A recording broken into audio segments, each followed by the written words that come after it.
Welcome to Hurrdat Sports Live. The crowd's going to be in our favor, so we did talk to them about it. Like, you're playing game number one, you're playing in a pro stadium. Don't make it bigger than it is. It's a football game. A lot of you guys have played in an elite venue here at Memorial Stadium, so similar. But just do what we've practiced to do. Don't lose your minds. Play with energy and enthusiasm, but don't make it bigger than it is.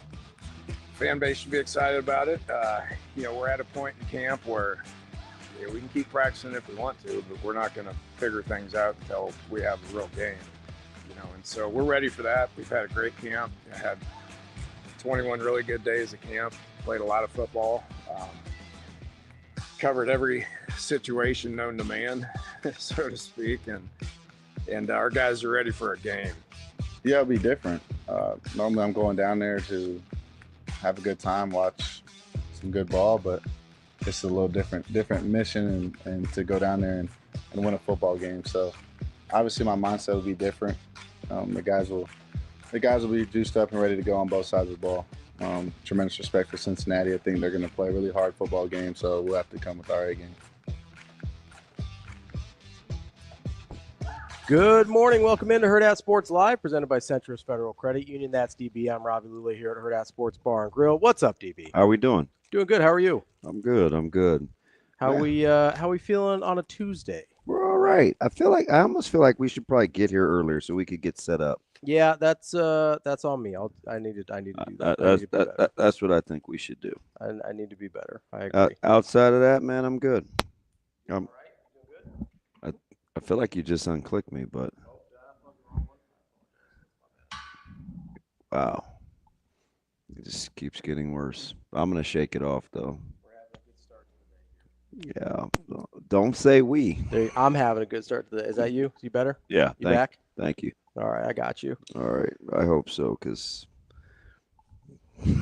I hope so. Listen, last couple days before game day, gotta get all the kinks out. Is that what this is? That's what they tell me. That's what I tell me. I don't know. One of those things. No, we better get her figured out. Am I the meanest? I don't know. Who's the meanest? That's my movie, man. What one is that? The Last Dragon. The Last Dragon. There were a lot of guys that they wanted to play Show Enough before they actually figured out it was going to be Show Enough. A lot of guys turned down that role. Really? Yeah. I don't think I've seen Last Dragon. Oh, man, it's a classic. Yeah, you should. It's It's a cultural icon. Are we doing I don't want to make an assumption here. Speaking of cultural, is it a martial arts movie? Oh, there you go. You pulled a Shiloh Sanders. Yeah, it's emotional. It's a martial arts movie? Yeah. Okay. Sort of. I'll just, it seemed like that Last Dragon, typically you got, kind of a. Yeah. Bruce Leroy said no. Somebody sent me a T-shirt. Yeah, which one is that? Oh, there we go.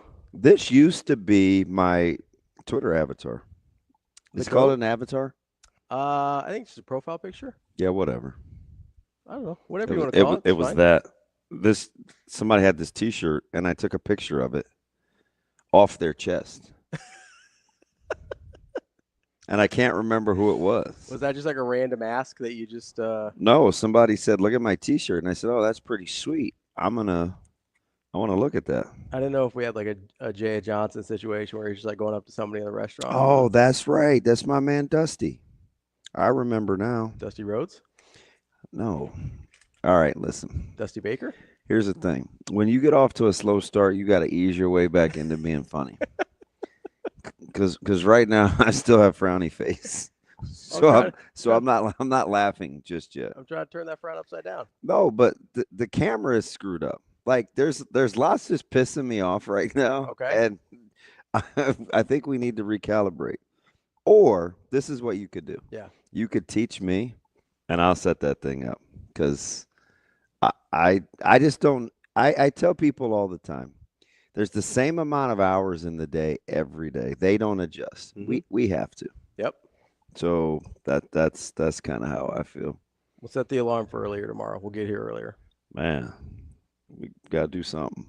For gold is cold and lifeless, it can neither see nor hear. He's not my friend right now. It's a great poem. You do need to listen to that sometime. Which one is that? Muhammad Ali. He was on, I can't remember the talk show. It was in black and white, so it was a minute ago. But Muhammad Ali did a sit down and he did a poem on friendship. Was that It's on ABC maybe or Was that one of the Cosell Wide World of Sports deals? It was like that setup, but I don't think it was Cosell. It might have been Kurt Gowdy or I don't know. It was somebody weird.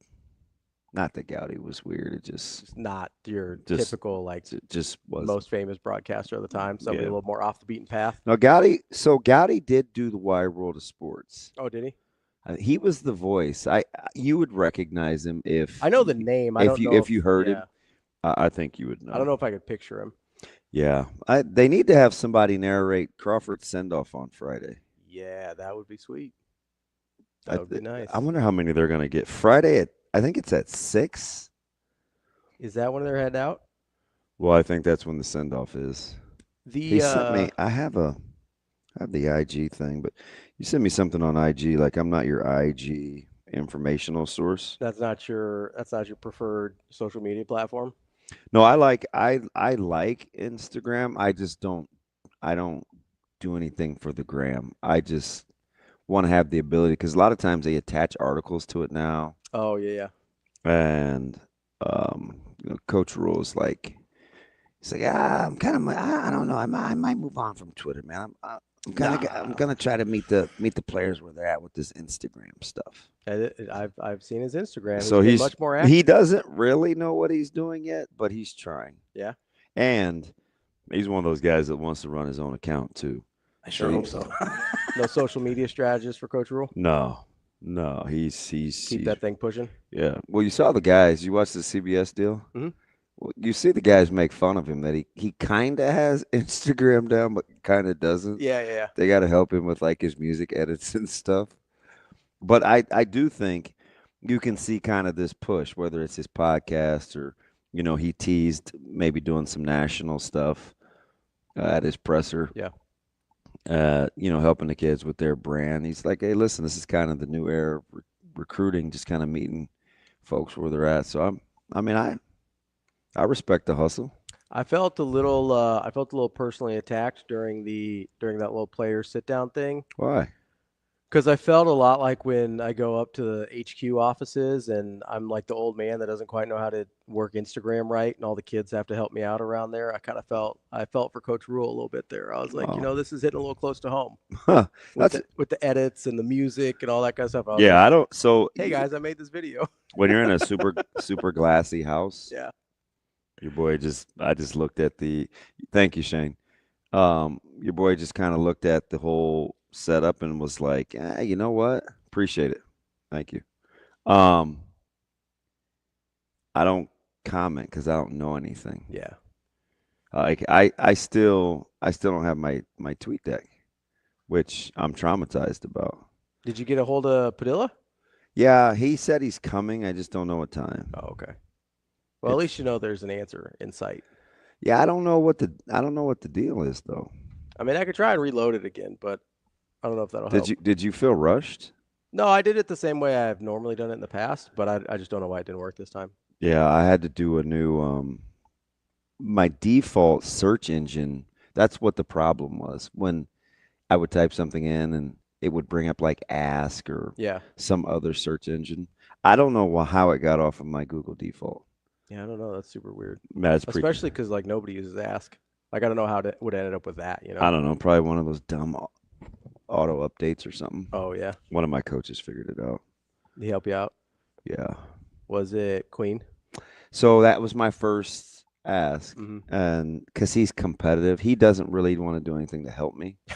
Okay. But he's really, really competitive. And so he worked on it for like 5-10 minutes. And he goes, the only reason I'm doing this is because I want to get it right. Yeah. I was like, I'm well aware. Like, I know you're not going to do me a solid. But then Coach Jensen was the guy that I told you was like the nice guy. Remember? Shampoo hair guy. Ashland guy? Yeah, he ended up fixing it for me. Well, that's good. I finally got mad at him yesterday, but it's okay. What did you get mad at him about? He's too nice. He's just too nice, and I did not like the way that the defensive drill was going, and I was like, hey, give me that script. I'll I'll finish. It was like sometimes, like our guys, we just need to get it in gear. Yeah. We're about 72 hours out. We're playing a team that I don't think really enjoys our company all that much. Mhm. And I think we need to match their intensity level. So that inside run station was not.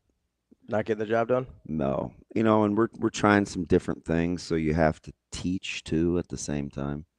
And I just wanted him to be able to teach. Mm. So I apologized later. I was like, hey, I don't get like that very often, but we got to ramp this thing up.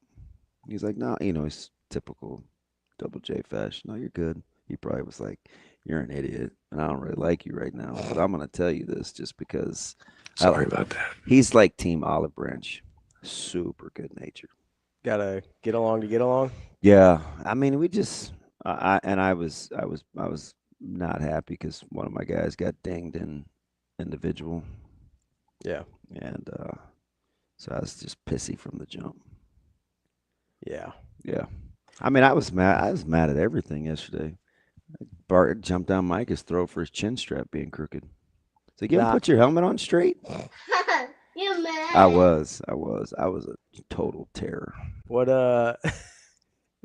you just like wake up alongside the bed? What happened? No, I mean it's a culmination of things. It's so that's a Tuesday practice for us. Because you're a day early, right? Yeah, and it's a work day, and it starts with our tackling circuit, and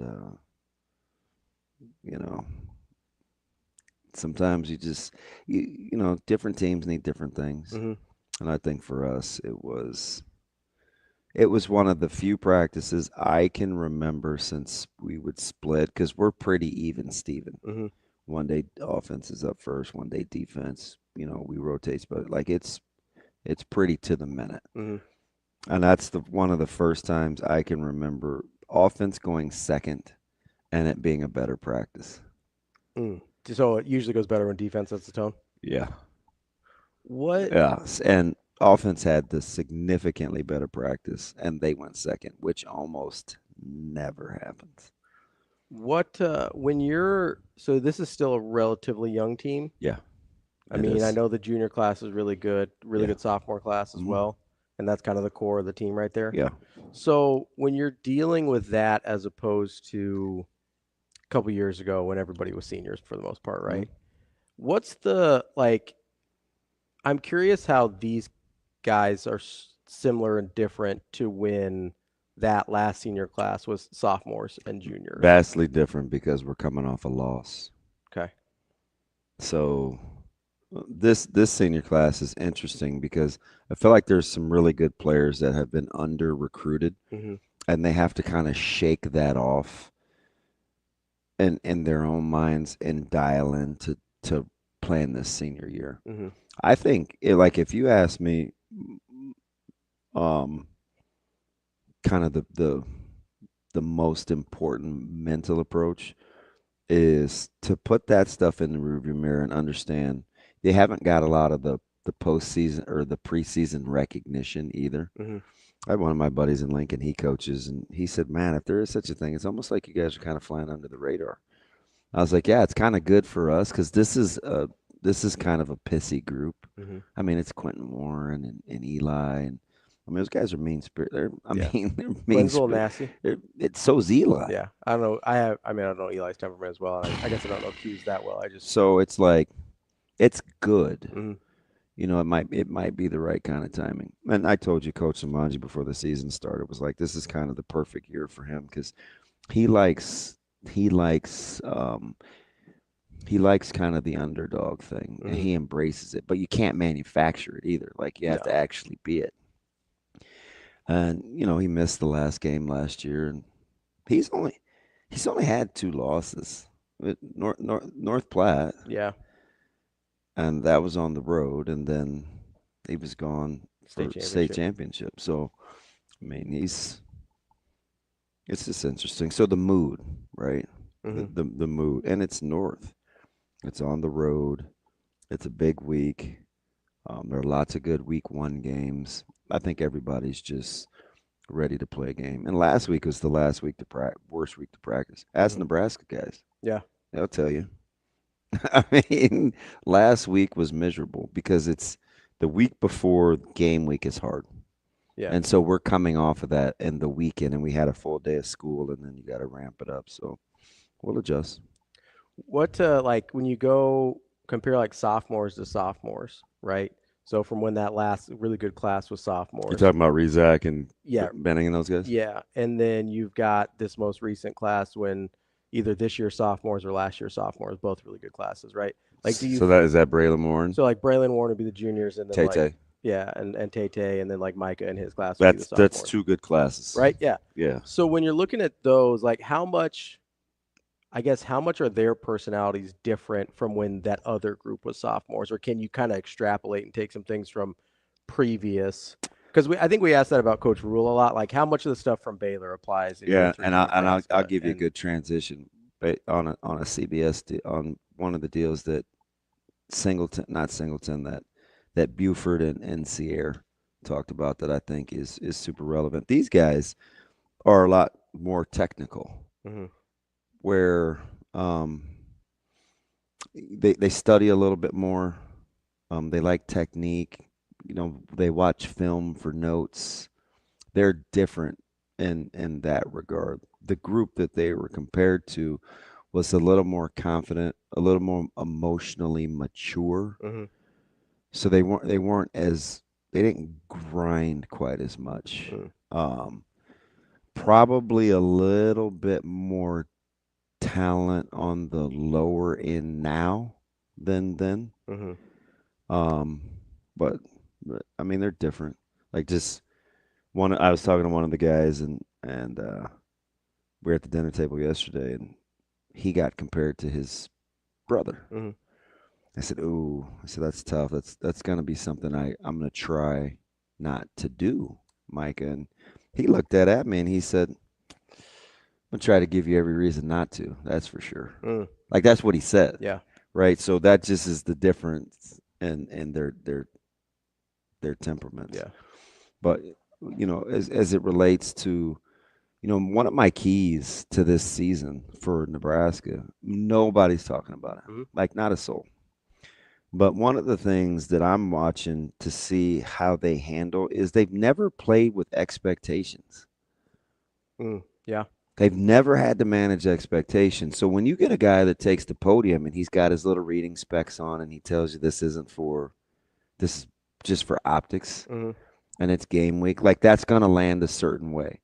If he says it 4 weeks later and they're 4-0, nobody bats an eye. Mm-hmm.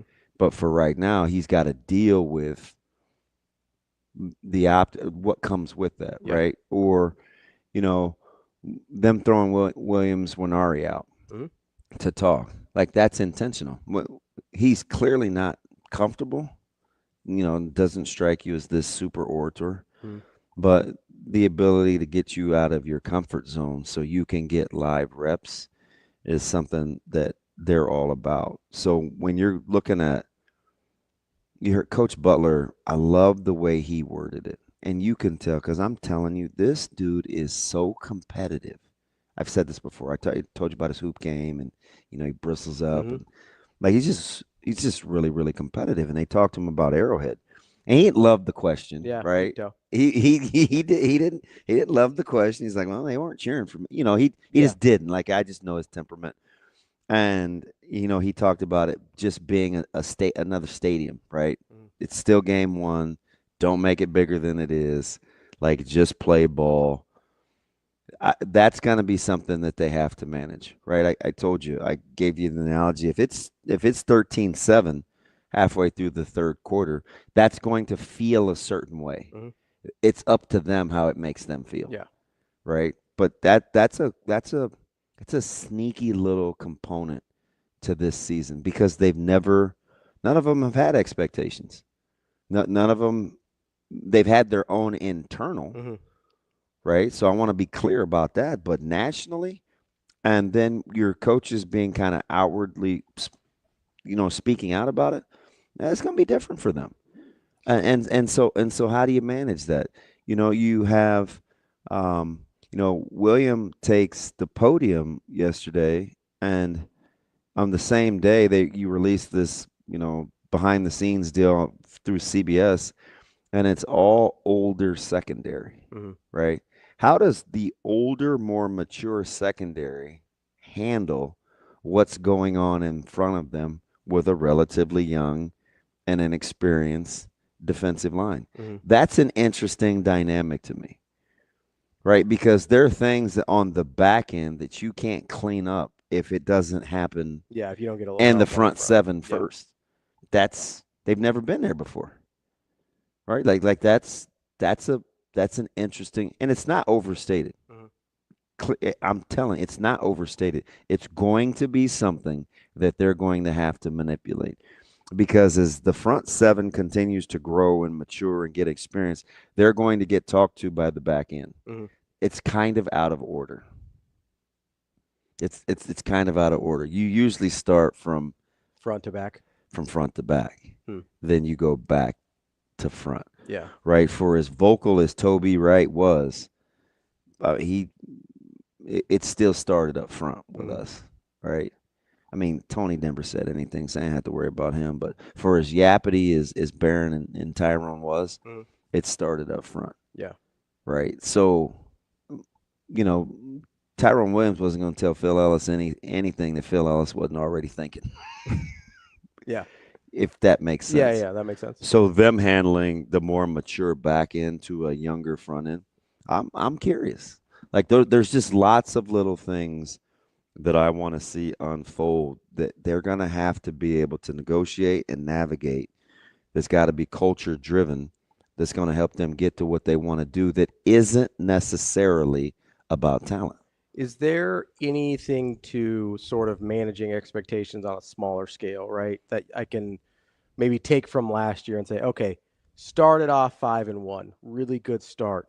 Then finally had some expectations going into Indiana from a national stage, get our heads beat in, right?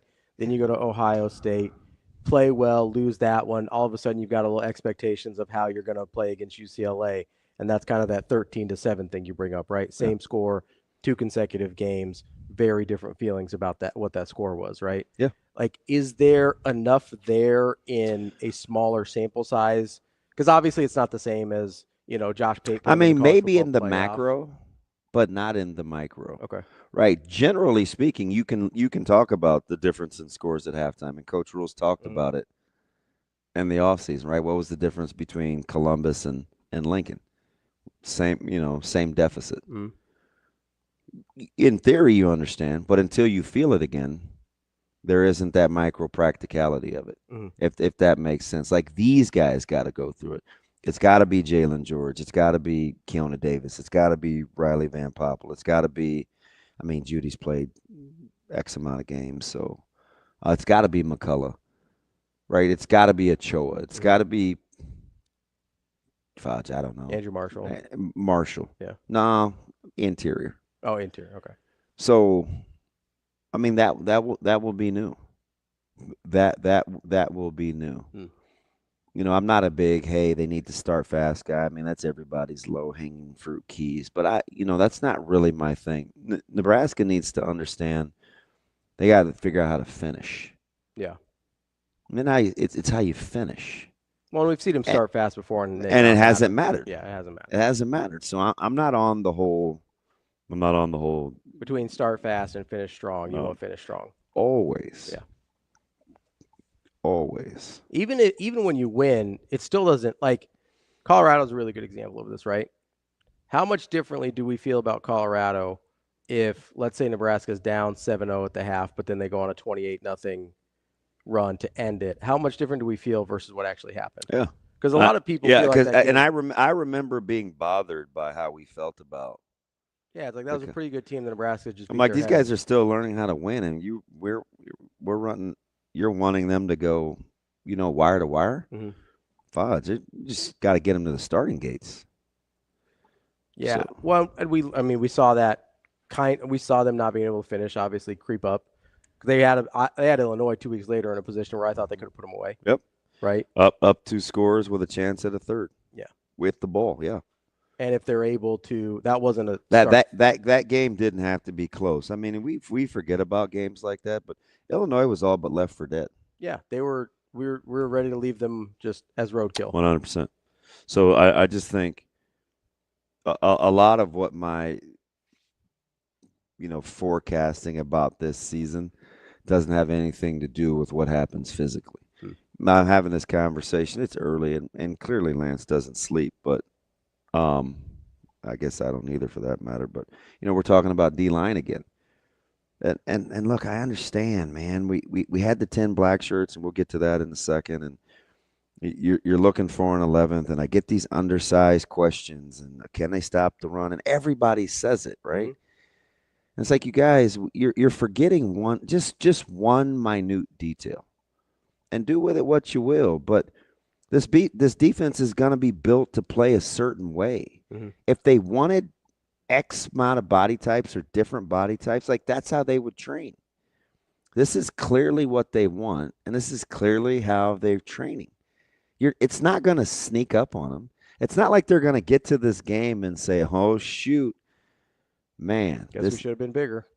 They're not going to. Like if you heard Butler gave an answer yesterday. Yeah. It was so good when he talked about where the defense starts and with the fronts.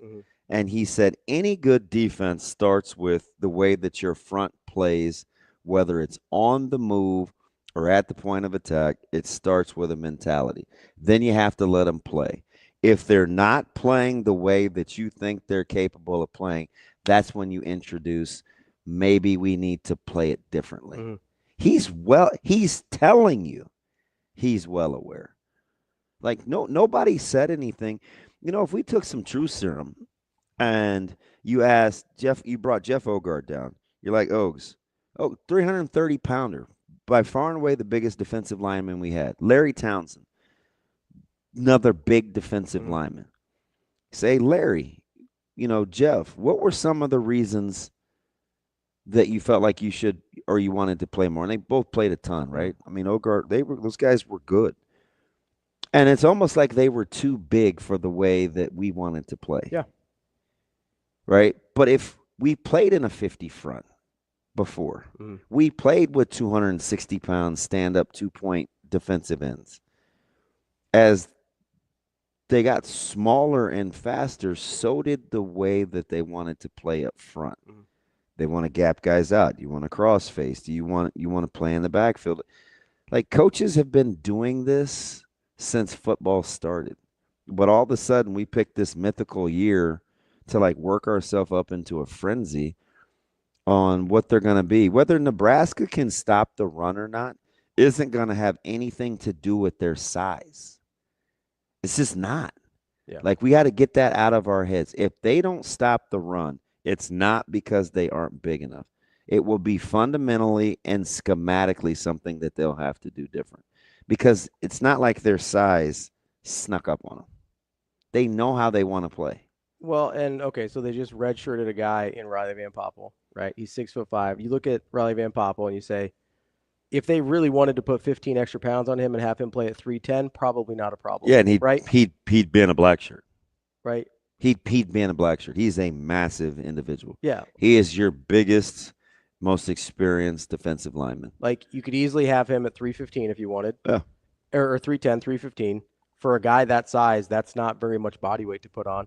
Like, so we sit here and go, okay, so if they wanted Riley Van Poppel, especially coming off a redshirt year, probably would have had the time to put good weight on.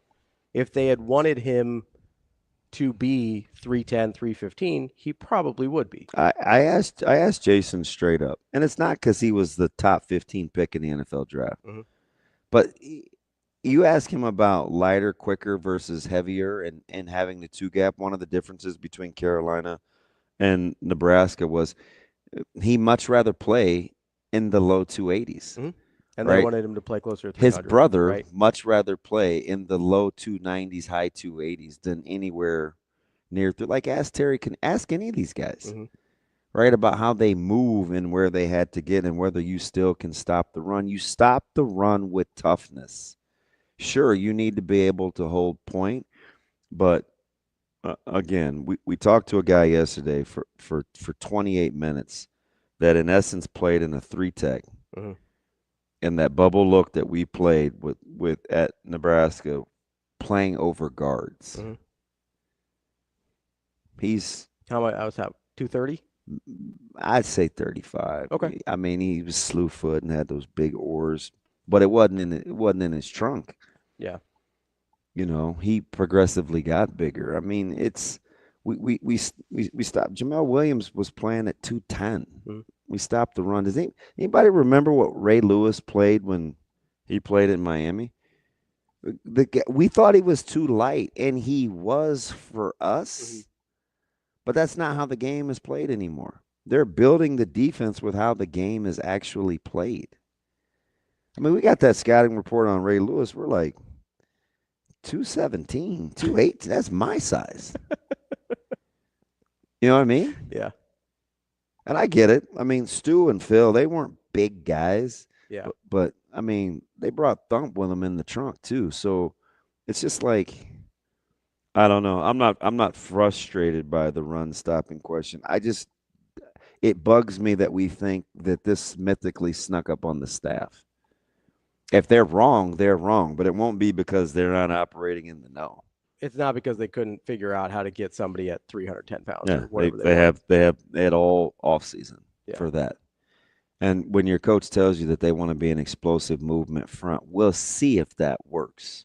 Yeah. Right? Again, do you know what's not going to sneak up on them? The fact that Sorsby 6'3", 235. Big dude. Yeah, you know you're going to have to you better have some lead in your shorts. Big dude. Right? Yeah. And he's telling you without telling you, hey, we need to establish that early. Mm-hmm. Early. I don't ever advocate injuries, but it's not like I'm going to sit here and tell you I don't talk to our guys about the easiest guys to play against are the ones that aren't playing. It's up to you how you make them want to quit. Mm-hmm. It just but you have to set the tone early. He's telling you when he's talking to you. They're well aware of how they have to play. Beyond the move, use your hands, be explosive. It's not like, I don't know. I mean, we'll see how it goes. I think it's also very telling that they went out and got a couple guys in the portal, but look at their body types on the defensive line as well. What's Jalen George weigh at 290? Their portal additions have been pretty good. Yeah. I mean, McCullough's going to play. Law Firm's going to play. Marshall's going to play. Khan's going to play. I mean, on the defensive side, especially, yeah. So you're talking about Pritchett's going to play. Spindler's going to play. Key's going to play. Dan Key's going to play, and Isaiah Hunter's going to play. I mean, the portal additions have been pretty good. Yeah, the mostly hits. There's a couple, right? Maybe guys that aren't ready yet or not going to be ready, but whatever. Liquid, when you have the clip, did you send it to the three of us with the cut-ups? Because you guys were doing a lot of yapping about nothing. I did, yes. Okay. So it is. I'm gonna need you to. You want the D-line clip? Yep, I want the D-line clip from Butler, please. Really, all I want the front to show is they got to get off the ball. I mean, I'm talking about freaking get off the ball and create a new line of scrimmage, either whether it's their get off or their movement. So we want them living in the other team's backfield from an effort standpoint, and then obviously from a physicality standpoint. The physicality of your defense is established by your front, whether it's a front four or a front five. Are they knocking the offensive line back? Are they creating a new line of scrimmage? Are they being disruptive? Are they allowing your back seven, your linebackers and your safeties in the run fit to overlap and make plays on the ball? If they're doing that, then we're playing defense the way we want to play. If they're not doing that, then we're going to have to make some adjustments with how they're playing, but also maybe how we're calling the game. So the heart and soul of your defense, any good defense, is your D-line. We feel like we got some good young players there that have physicality, they have movement, they have explosive playmaking ability, and that's honestly one of the most exciting things for me heading into the game. Having gone against our offensive line, who I've attested to is very good, works very well together. They're gigantic. Now we're going up against another offensive line, which is another test. I think it's going to be good for us to see where we stack up against them as we move forward this season. Can I just say something? Mm-hmm. Will you be patient with me and listen to this again? Yeah. there's a handful of things in here Okay. that he's taken ownership of and that he continues to reiterate. I'm not saying you could tell this has gotten under my skin all off season about this whole size thing, because I don't know if we think we know more. I don't know if we think we don't watch other offenses. I don't know what it is. I don't. Right? And I'm sure it's different with everybody. Hey, well, can this guy play in a 1? Or hey, can this guy play in a 3? Or do we have a true nose? Like, that's what they're paid to do. Okay? And everybody plays a different kind of style. There's 3 things he talks about: movement, explosion, and playing in the backfield. Movement, explosion, and playing in the backfield. When I hear those 3 things said over and over, I get a sense in my head that stylistically they want to play a certain way. It may or may not be right, but did he give you a contingency plan if it's not going the way that he wanted it to? Yes. Did he talk openly about a contingency plan? Yes. Shane, play the clip one more time. Really, all I want the front to show is they got to get off the ball. I mean, I'm talking about freaking get off the ball and create a new line of scrimmage, either whether it's their get off or their movement. So we want them living in the other team's backfield from an effort standpoint. And then obviously from a physicality standpoint, the physicality of your defense is established by your front, whether it's a front 4 or a front 5. Are they knocking the offensive line back? Are they creating a new line of scrimmage? Are they being disruptive? Are they allowing your back 7, your linebackers and your safeties in the run fit to overlap and make plays on the ball? If they're doing that, then we're playing defense the way we want to play. If they're not doing that, then we're going to have to make some adjustments with how they're playing, but also maybe how we're calling the game. So the heart and soul of your defense, any good defense, is your D-line. We feel like we got some good young players there that have physicality, they have movement, they have explosive playmaking ability, and you know, that's honestly one of the most exciting things for me heading into the game. You know, having gone against our offensive line, who I've attested to is very good, works very well together. They're gigantic. Now we're going up against another offensive line, which is another test. I think it's going to be good for us to see where we stack up against them as we move forward this season. Right. No secrets. No secrets how they want to play. The coach told you last week we want to be an explosive movement front. Coach Rule talked about being able to cover on the back end if they need to get an 8th into the box. They still also rep tackling and fitting in the run game out of quarters, which is not – I thought this was really, really interesting, but, I mean, it's a little football-y for radio. But if you don't want to play quarters and you want to fit in the run game some other ways, you can't sprinkle in fitting in the run game out of quarters. You have to really rep it because you need good eye discipline, especially from the back end. So I'm just thinking to myself – is that a contingency plan, or are we morphing into? Because we played so much robber and 11 when we were kind of this attacking, aggressive style defense. I'm talking 90s. Or you look at Miami's, their underfront that they played in out of the 4-3. They spilled everything because they could run and hit and cover. And they're like, okay, we want to be aggressive. They weren't huge at the point of attack, but until they met a particular matchup, it worked for a long, long time. So I'm looking at how these games are being played, and I look at Nebraska's schedule. And Cincinnati's offensive line is pretty big. One of the things I told you, the game within the game yesterday was 4 new faces trying to play together for the Bearcats versus the chaos that I think Nebraska wants to cause along the D-line. Who blinks first? That right there, if you ask me to boil this thing down, will be, in essence, the ball game. It isn't about Raiola. It isn't about Holgerson. It's if Nebraska's explosive front can cause hay against Cincinnati's offensive line, then everything is in disarray. Because I don't know if Cincinnati's going to be able to slow Nebraska down over time. I think Nebraska can wear them down. Nebraska's offensive line, as Coach Butler told you, is gigantic. huge. It is a big strong, mauling offensive line. And when you hear reports or people that went to practice or whatever, and it's, well, the offense did this today, or this is what we see, or I don't know, we got to tackle. Like, they're going against what I think, and I've said all offseason, is a pretty good old line. So if iron truly sharpens iron, then I think the staff has a plan B. I think I know how they want to play. Now they'll see if it works, but it's not going to surprise them. We just allowed ourselves to be worked up into this frenzy as though they don't know what they're doing. Like, do we think that all of a sudden they got out of bed yesterday and they're like, man, I don't know if we're big enough? I don't know why we do that to ourselves. Like, they knew Nash and Ty were graduating too, right? Like this guy made a living. This guy right here, Terry Braden, made a living utilizing Chris Jones' versatility up and down that front. Up and down that front. From a shade to a 6. Right? And I don't know if they have a Chris Jones. My point is, they understand multiple ways to skin a cat. You just don't line up and be all Velcro-y and say, me, Riley, no move. No, like, you can't really play the game like that.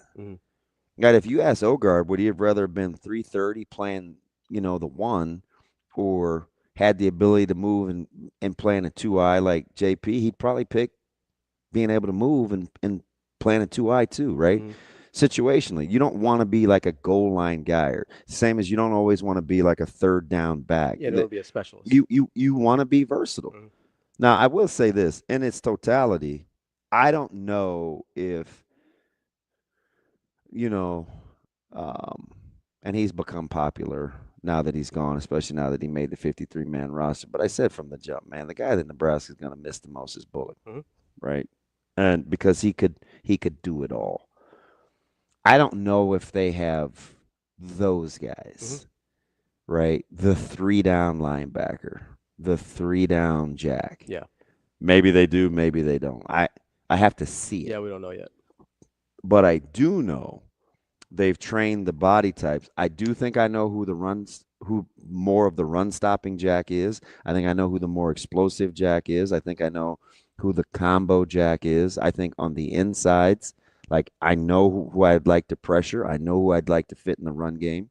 And I think they do too. Now, the two real chess pieces are, can I get my personnel packages in to dictate what I know? And if we get caught off guard and an actual game unfolds and I can't move all the chess pieces the way I want to, how do we adjust? So that I wouldn't overthink it any more than that, because I do think, and I said this to some guys all off season about I get a lot of questions about Butler, and I apologize for stealing the first segment, but this is the football philosophy thing.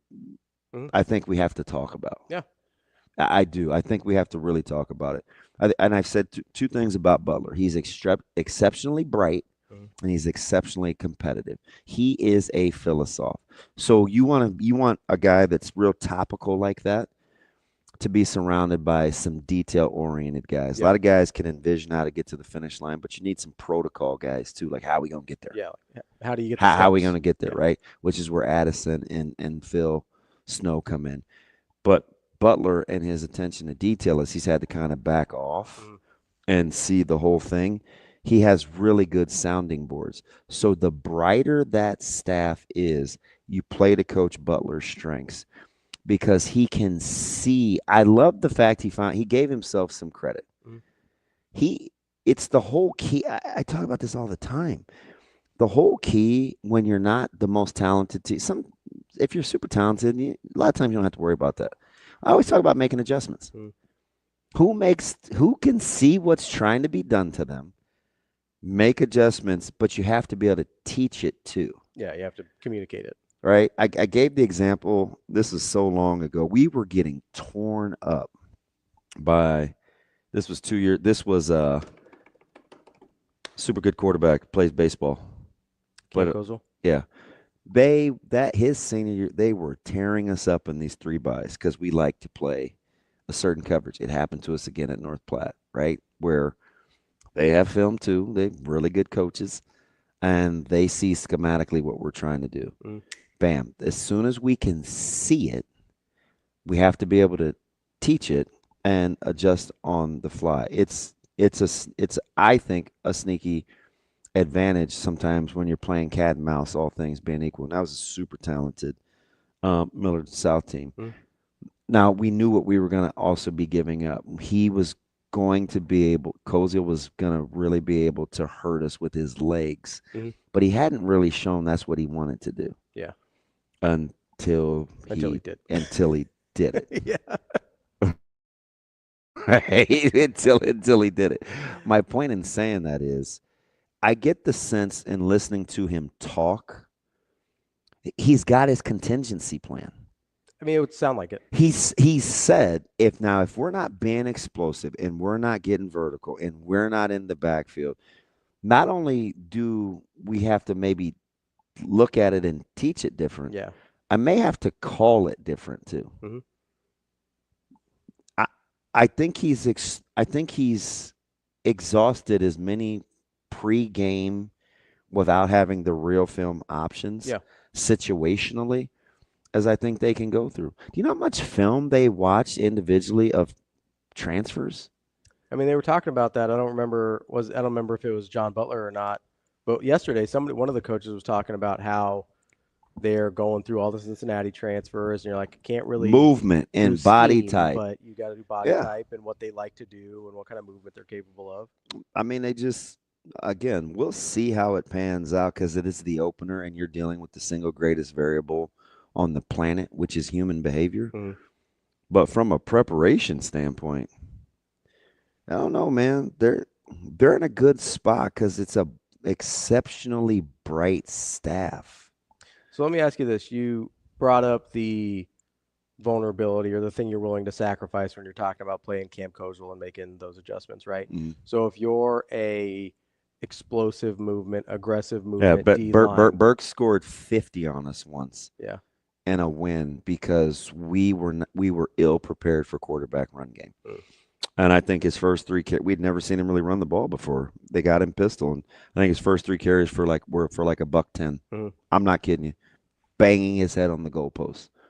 And we just couldn't teach the adjustment fast enough, so it turned into a shootout. Like sometimes that happens. They got a marker and pin too. They ended up beating us.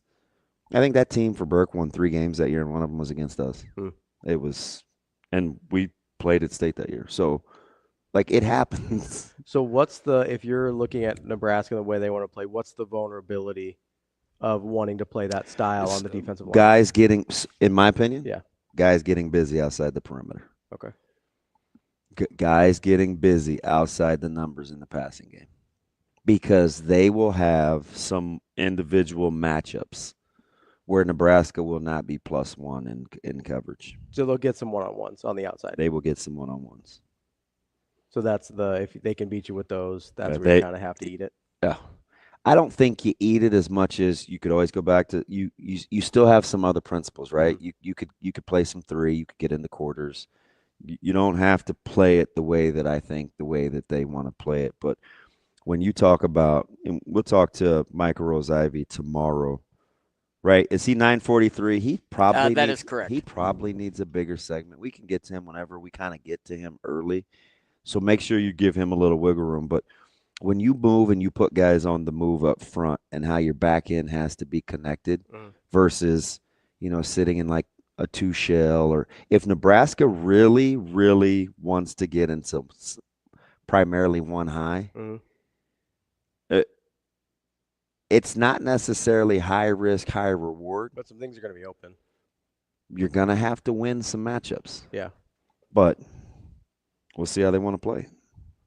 Coming up on the show today. By the way, thanks for breaking that down because I thought that was the best clip from yesterday. I thought it was sensational.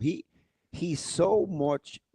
He bristled up when he started with that. Yeah, so that's how he is.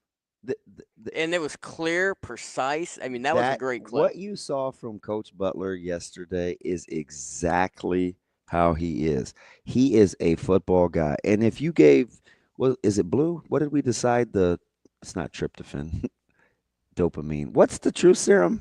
Oh, sodium Pen, something. pen, pen, Pen Penn and Teller, pentothal, Penn and Teller pentothal, Joker rate. Pennzoil. I don't know. If you gave Coach Rule some true serum, I bet you'd say, God dang, man, Butler's such a philosopher. I just want to kind of get to it. Yeah. But then at the end of the day, it's like, man, dude is pretty bright though.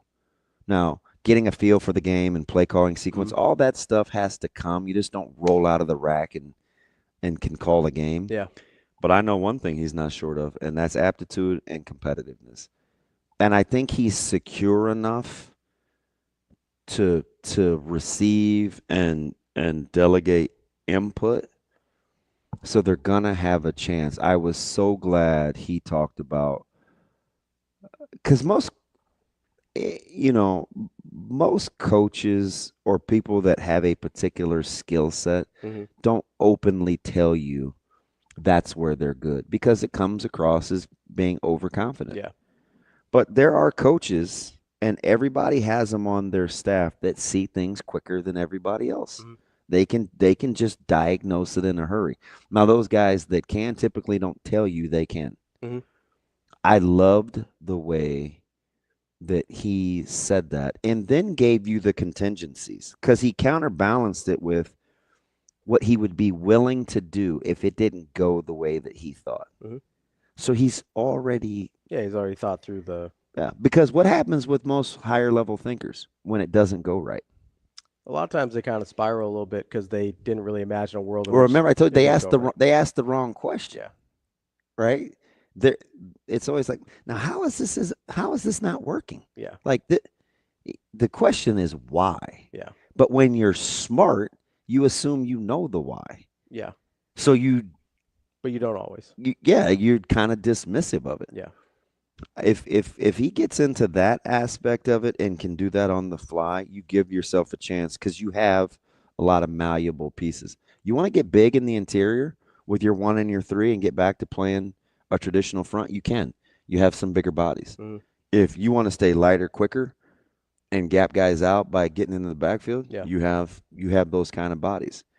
If you want to bring in an extra D lineman and change the front, you have those kinds of bodies. So I think it's all in the bag, where I think being a coach that has professional experience, where you put in a game plan a week and it's different every week, that's where I think they have an advantage. He just needs guys that show that they can absorb the system. How much of people's concerns do you think is the fact that for so long, whether it's in the NFL, college, whatever, we were told, hey, if you want to run a 3 front, you got to have a big Vince Wilfork type of guy in the middle to eat that up. And Vince Wilfork would tell you he'd have a hard time playing today.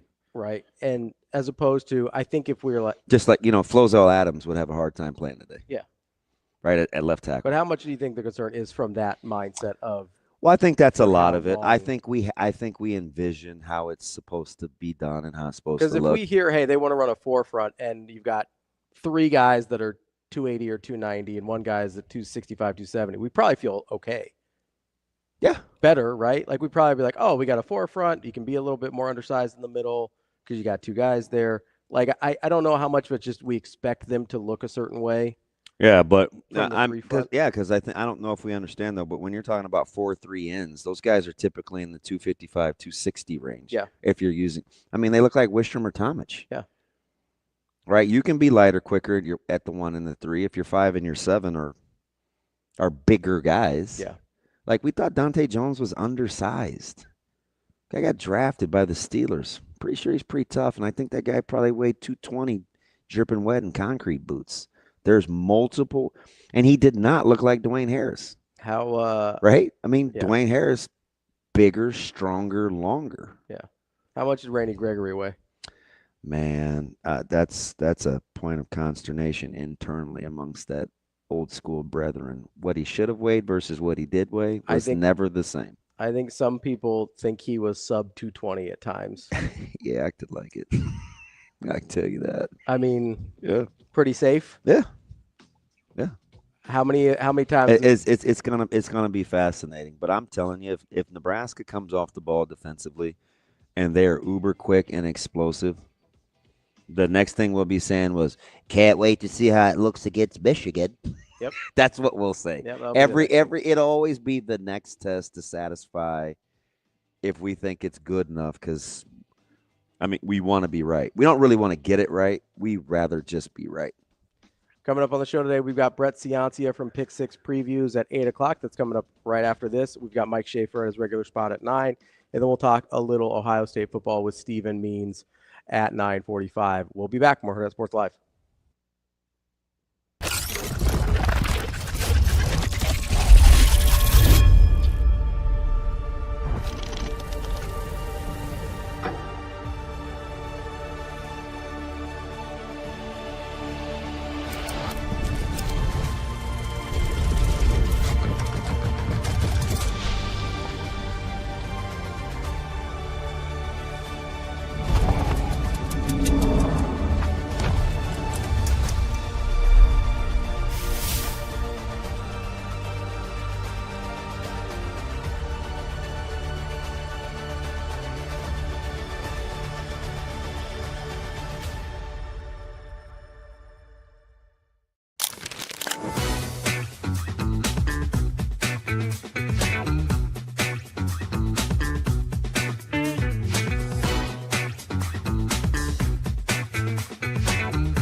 All right, well, let's talk starters, because that was one of the hottest topics coming into both of these matches. Laney Choboy is the libero, but then we did find out Virginia Adriano starting, Terea Sigler starting. We saw that mixed up, and Ali Check got the start in the second match, but what was your reaction to those starters that Danny picked out? Yeah, it's interesting. A little different than what we saw with John Cook, where he really emphasized playing the littles in the back row. The kind of the two-pin rotation there on the left side with Terea Sigler and Taylor Landfair, I thought worked pretty well. And it's interesting getting the freshman out there. And I mean, passing was probably what she did best for her position as a prospect coming into the program. So it's kind of a good way to get her out there while also still using Taylor Landfair's block. And she had some moments where you saw the old Taylor Landfair as an attacker. So that rotation looks pretty good. I think no matter what you were going to do at libero, it was going to work out well. And Olivia Malk still played a big role at right back. So a new position for her this year, but she played really well in both matches, just like Choboy did.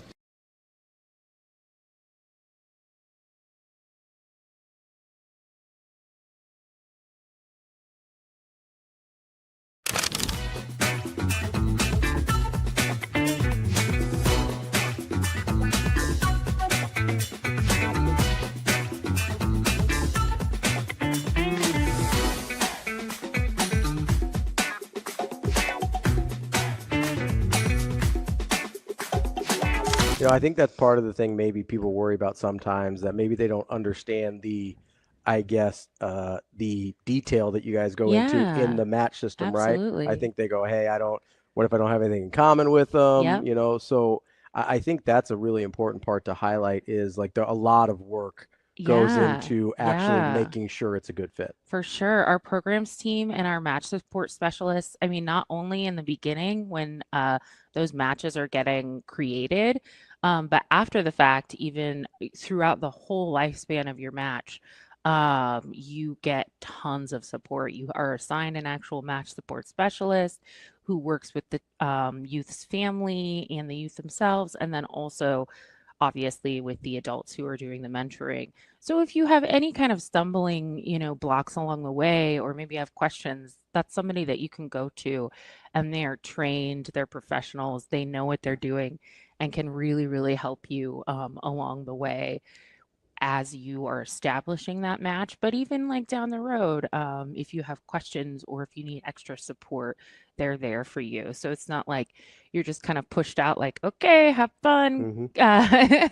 So it's really, really great to be able to see.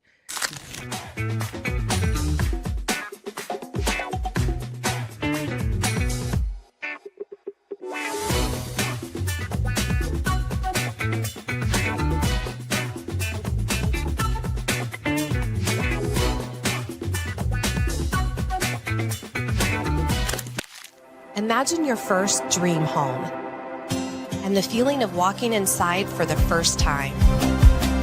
With Centrist Federal Credit Union's First-Time Home Buyers Program, you are at the doorstep of bringing your vision to life.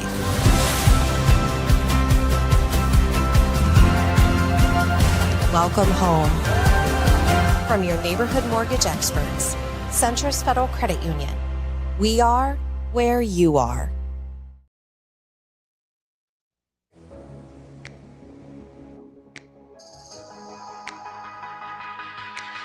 Welcome to Hurrdat Sports Live. Yeah, it's crazy. We have a countdown, and you know, I remember when it said 50 days, and now it says 3. And so, yeah, I guess our process doesn't really change. We always say our process isn't in the schedule, but of how we go throughout our day. And yeah, we've had time to prepare, and everything just gets bumped back 2 days, and so it's nothing different. The practices aren't different. The scheduling and the timing of everything's not different. It's just the days are different. And so, you know, like I said, when the guys buy into the process of this is how we do things, you can throw any schedule at them and they'll be ready to respond.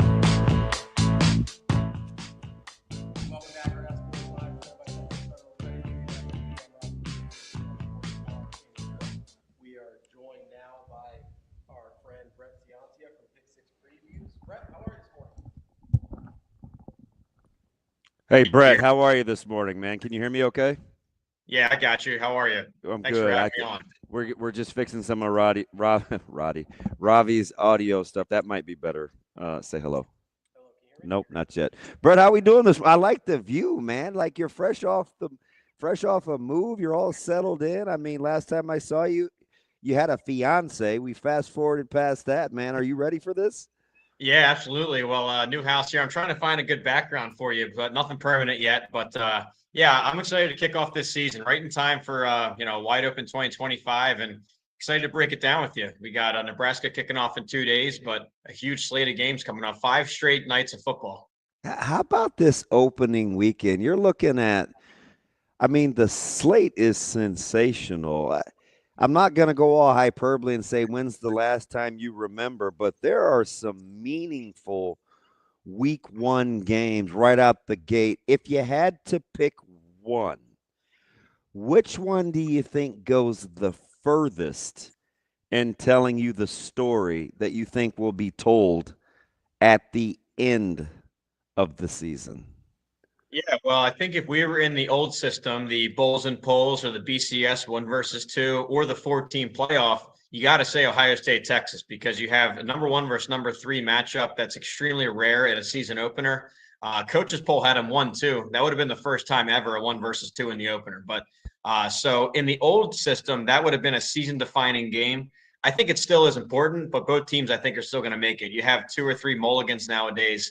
I think both teams will end up in that bracket. So now that we're in a 12 team where you look towards that bubble, you look at teams maybe 7 through 15, and these games are going to really matter for those kinds of spots. And the one I have my eye on is Notre Dame, Miami, because in the ACC, if you think Clemson's going to win the ACC outright, then Miami's got to get an at-large. And this is going to go a long way in their season storyline. If they can beat Notre Dame, that's one of their hardest games on that schedule. If they lose it, they have a really small margin of error. So I think Miami, Notre Dame, just given where they are in the rankings and projections, I think that's really going to go a long way for some playoff spots. I'm a super strong lean towards Miami in this one. In spite of the fact I think Notre Dame has the clear coaching matchup. If I could convince you of that, Notre Dame's margin of error basically is reduced to 1 more game. Is that kind of how you look at it for Notre Dame in terms of the level of importance for them as well on their side? Yeah, I think that for Notre Dame, they don't have that automatic bid path that everyone else has. So it simplifies down to just 11-1, they're in. 12-0, obviously they're in. But 11-1, they're in. 10-2, I think they're still probably in. And, of course, it goes into factor some margin of victory, how they're looking towards the end of the year. But I think 10-2, Notre Dame will be fine. Well, when you look at it, they have some tough ones. They've got Miami here and then Texas A&M really close after. That's a really hard 1-2 punch. Yeah, that's 2 physical, talented teams. So really tough out the gate, especially with a true freshman starter or a new starter with CJ Carr. And then they get USC later and a couple other rivals that might be tough. So, yeah, the margin of error is slimmer for them. They don't have a conference title path. But I agree with you with Miami, and my numbers like it. I have Miami favored in the game, and I have Miami as a playoff team. So what I like about them is their offensive line. I think it's one of the best in the country there at Miami. And their weakness last year was defense. They really targeted that problem. They hired a new coordinator from Minnesota. They pumped that secondary with 5 4-star transfers, a huge talent infusion. Something's got to click. So I like their talent level there. I think they're going to win at home and beat Notre Dame. We're talking with Brett Ciancia from Pick Six Previews. Brett, when you're looking at some of these conferences, and we'll get to kind of, I'm sure, Big Ten and SEC country here in a little bit, but who do you think is more likely to get multiple bids, the Big 12 or the ACC, with you mentioned with Clemson and Miami? Well, I think the ACC will get more bids, but I don't think it's actually a testament to what's a stronger league. It's two separate things for me. So with playoff bids, I see Clemson, definitely a playoff team. And then I think Miami, like we just said, is strong enough to go 11-1, maybe 10-2 and get an at-large bid with a decent enough resume. So I see 2 from the ACC. Meanwhile, the Big 12, it's just so many solid teams, no real giant team. I think they're going to beat each other up. Really competitive football. I think it's a deeper conference team for team, but in terms of trying to get a team to go 11-1, it's going to be tough. So ACC will get more teams in than the Big 12, but I think the Big 12 is a stronger conference, if that makes sense. So I go on how deep it is. I mean, you could argue 10, 11 teams that could go win that Big 12. I think it's the most wide open conference I've ever covered in 14 years of doing this magazine. Let me ask you something, Brett, 'cause before we get to the individual teams, philosophy in terms of scheduling, right? SEC is going to have a seismic shift here, even in the non-con, when you're still talking about playing Power 4 opponents. What happened, or how did it work where we said to ourselves, if Cignetti can joke about the SEC model, then almost literally a year to the date later, the SEC could become the standard for how to do a non-con plus conference games. Strictly a money thing with your television providers. How did the perception of the flip happen so quickly, or are you still waiting to see it if that's how the SEC does in fact schedule in the non-con? Because I thought that was one of the built-in advantages that the SEC gave themselves is the 8-game conference schedule. It's just math. It's just one less round of games where you're beating each other up. What that means is less losses across the board, and that means more ranked games. You're in that poll more. You're more 10-2 compared to 9-3 or 8-4. It's just less infighting, if you will. So now they add that 9th game. Maybe they listen to Coach Cignetti, some of those comments. But yeah, not just the 9th game in the SEC, but then a required 10th Power 4 game. So it goes from the weakest scheduling, in some people's opinion. You see the Big Ten fans all over Twitter making fun of them every year. It goes from a perceived weakness to now the standard bearer of college football. They're having everybody else up their game. So, you know, the SEC is always the leader, and they seem to be right on a lot of things. So let's let it play out, and maybe they're onto something here. And maybe they know of a future playoff model that they're already working on behind closed doors where this is a benefit. I don't know. I'm not in the loop on that as much. But, yeah, they really shook it up, and maybe they're setting the standards again. The television partners paying for that inventory, whatever numbers they're floating behind the scenes have to be extremely appealing if they're sick of seeing the Big Ten's payouts because of that 9th conference game in the inventory. For them to even suggest that in the non-con of the 10th game, but that has to be fiscally pretty advantageous if they're going to get that 5+11 model. Yeah, absolutely. I mean, look at all the resources the Big Ten has been able to pump into their football programs. I mean, stadium upgrades, but really it's with staff, some of the most expensive staffs in the country. The NIL market, you guys know how expensive these players are in the transfer game, and the Big Ten is outperforming everybody. So, yeah, I mean, I think it's a money play. I mean, yeah, maybe Cignetti's comments needled them the wrong way. But, yeah, I saw Indiana. They don't play a Power 5 opponent until like 2031 or something. I don't know. There might not even be a Big Ten by 2031. It's so far in advance. But, yeah, so I think it's a money play for the SEC. And they must feel confident in whatever future playoff model that they're secured. They're going to get all their teams in if they want. So I can't wait to see it. I mean, hey, it's the most exciting football in these big conferences. So it'll just be it'll be exciting. So, Brett, I'm one of those Big Ten fans that likes to complain about the SEC, and I not just the schedule, which obviously they're in the process of fixing, but also I feel like a lot of times the preseason polls inflate them in a way that kind of just leaves everybody else kind of building off of that foundation of nonsense the rest of the season. So I'm going to ask you, because you're the numbers guy, you have more objective ratings about these things than the preseason polls do. How does your view of the SEC coming into this season differ from maybe what the mainstream media, the preseason polls do? Well, I think it's a confusing topic. I think with the preseason polls with the SEC, yes, you see them represented a lot every year, year in and year out. But I also think that's a separate thing. I think the preseason polls are interesting. I mean, I'm in the preview magazine industry. I love it. I love previewing and researching teams. But once we kick the season off, you need to leave the preseason stuff behind and evaluate them on 2025 alone. And here's my counterpoint. I think they do already do that. I know that you might see a lot of SEC on the preseason poll, but look what happened last December when it came, push to shove, when all the dust settled. The committee took SMU, Indiana, and Arizona State. I guess Arizona State, of course, with an automatic bid, but really SMU and Indiana over Alabama and Ole Miss and South Carolina. And if you were looking at the preseason polls, I think Alabama was top 5, Ole Miss was top 5. And Carolina has that SEC logo on their chest. So I think they showed that preseason's one thing, but once the season starts, I mean, Indiana and SMU were nowhere near the top 25. They were picked towards the bottoms of their leagues. So I think they're able to adjust once the data comes in. And I try to be similar too. I have a vote in the FWA Super 16 poll, basically a top 25 list. Every week I throw it in the trash and I start from scratch. I don't like the voters that just do a ladder method where they move them up one by one, and then if the team loses, you put them down. I scrap it all. I look at new information and new resumes every week, and I think that's what the committee does, or at least should do. Yeah, it's interesting. Let me back up a little bit, because I think we're in lockstep on this one. I want to go back to a game you talked about early with Texas and Ohio State, and you're right. There'll be plenty of time to get it right for both teams, right? Not a deal breaker. I get the sense, just watching these two teams, that I think Texas is significantly better, and I'm going to start up front, primarily because we undersold Ohio State's physical prowess on the offensive line a year ago. I think it was outstanding, injuries included. They were physical, and they could run the ball, and they had good poise and savvy at the quarterback spot. Couple of differences this year up front, and Sand gets the start as just a pup.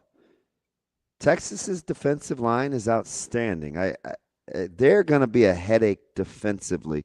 Were you surprised when you saw the line, or do you just think it's Columbus and the market has kind of come back? I see a lot of 1s, 1.5s. There's some 2s out there.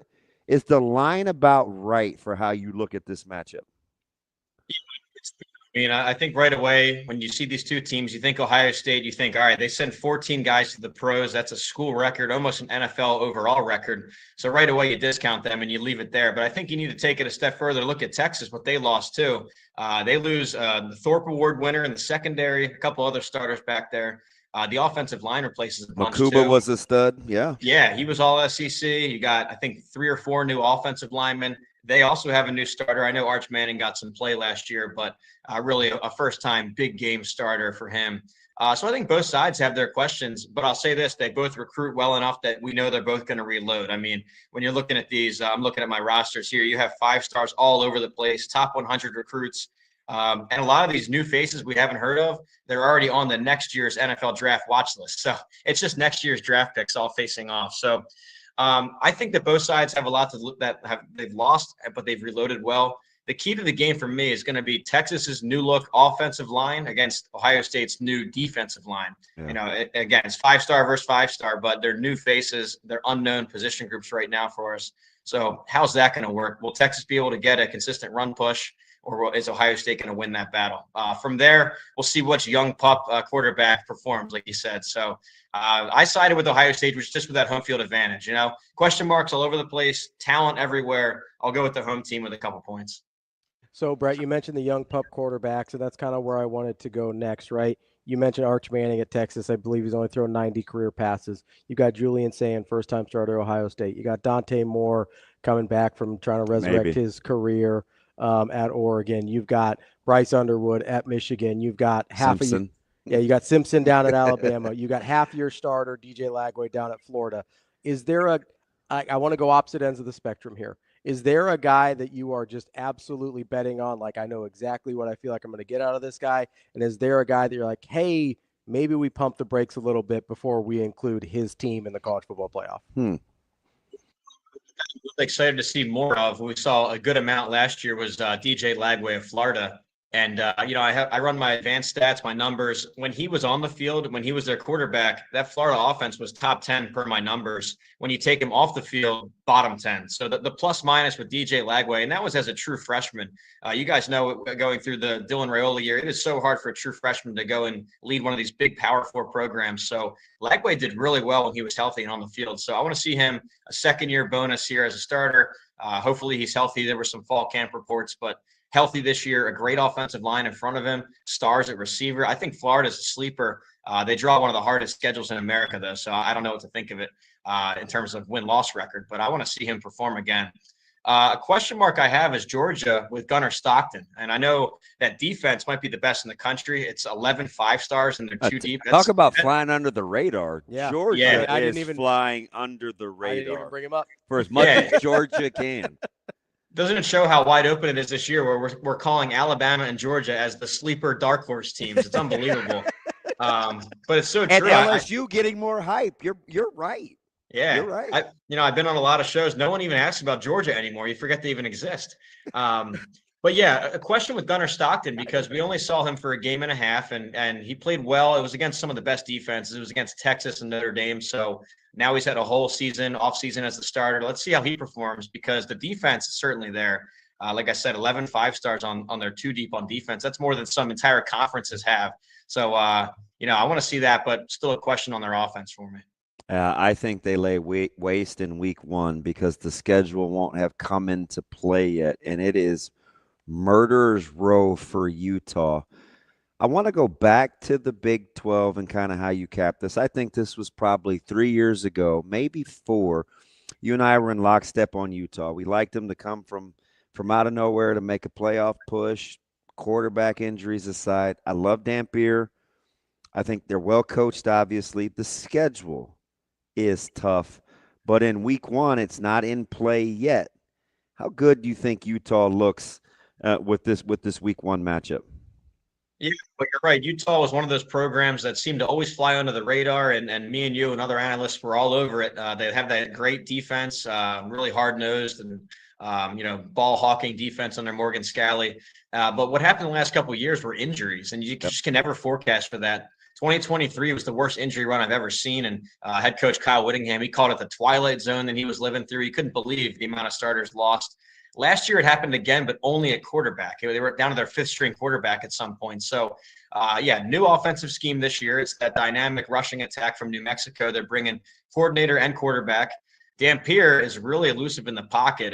He was rushed 100 times or pressured 100 times last year, sacked only 4. It's the best sack rate in America. So he's electric. I know it's a step up in competition for him, but I like what they have. So when you look at this wide open Big 12, I think they're certainly a player. I'm not going to call them the favorite. I've got them 4th over there, but I have them in my top 25. Unlike the AP and the coaches, I think Utah, along with Baylor and TCU and K-State, a lot of these teams deserve – well, maybe not K-State after what we saw Saturday, but it's a really deep conference. They deserve more ranked teams. And, with Utah, I think you're going to get a solid team again. Schedule's brutal, but I think they will win Saturday night in the Rose Bowl. No home field advantage there, guys. It's going to be all red. It's going to be all Utah fans down there. I think UCLA gets hammered. Let me ask you something here, Brett. I just want to stay with the Big 12 real quick while we're on the schedule talk, because a lot of people have like a few dark horses. I hear Baylor, I hear Texas Tech, and I hear Utah. 2 of the 3 have brutal schedules. Which one matters more to their respective team? Texas Tech's schedule or Utah's schedule? I like Texas Tech's schedule. I think it's slightly more favorable. It's really hard to parse it out in this Big 12. I make a whole grid of who's playing who and where the games are at, and I try and find some schedule advantages. And the Big 12, they're so clustered together at the top that it's really hard to find an advantage. I think Texas Tech, they only play 3 of my top 7. That's still a tough schedule, but it's better than I think Utah draws 5 of the top 7. So I'll go with Texas Tech with the more manageable slate, barely. And I think they're going to have a nice run out there. It's a lot of talent coming from the transfer portal. They put together all that West Texas oil money this year and signed a heck of a class. So I think they have a couple weeks for it to get into sync too. So I think Texas Tech has a special season coming.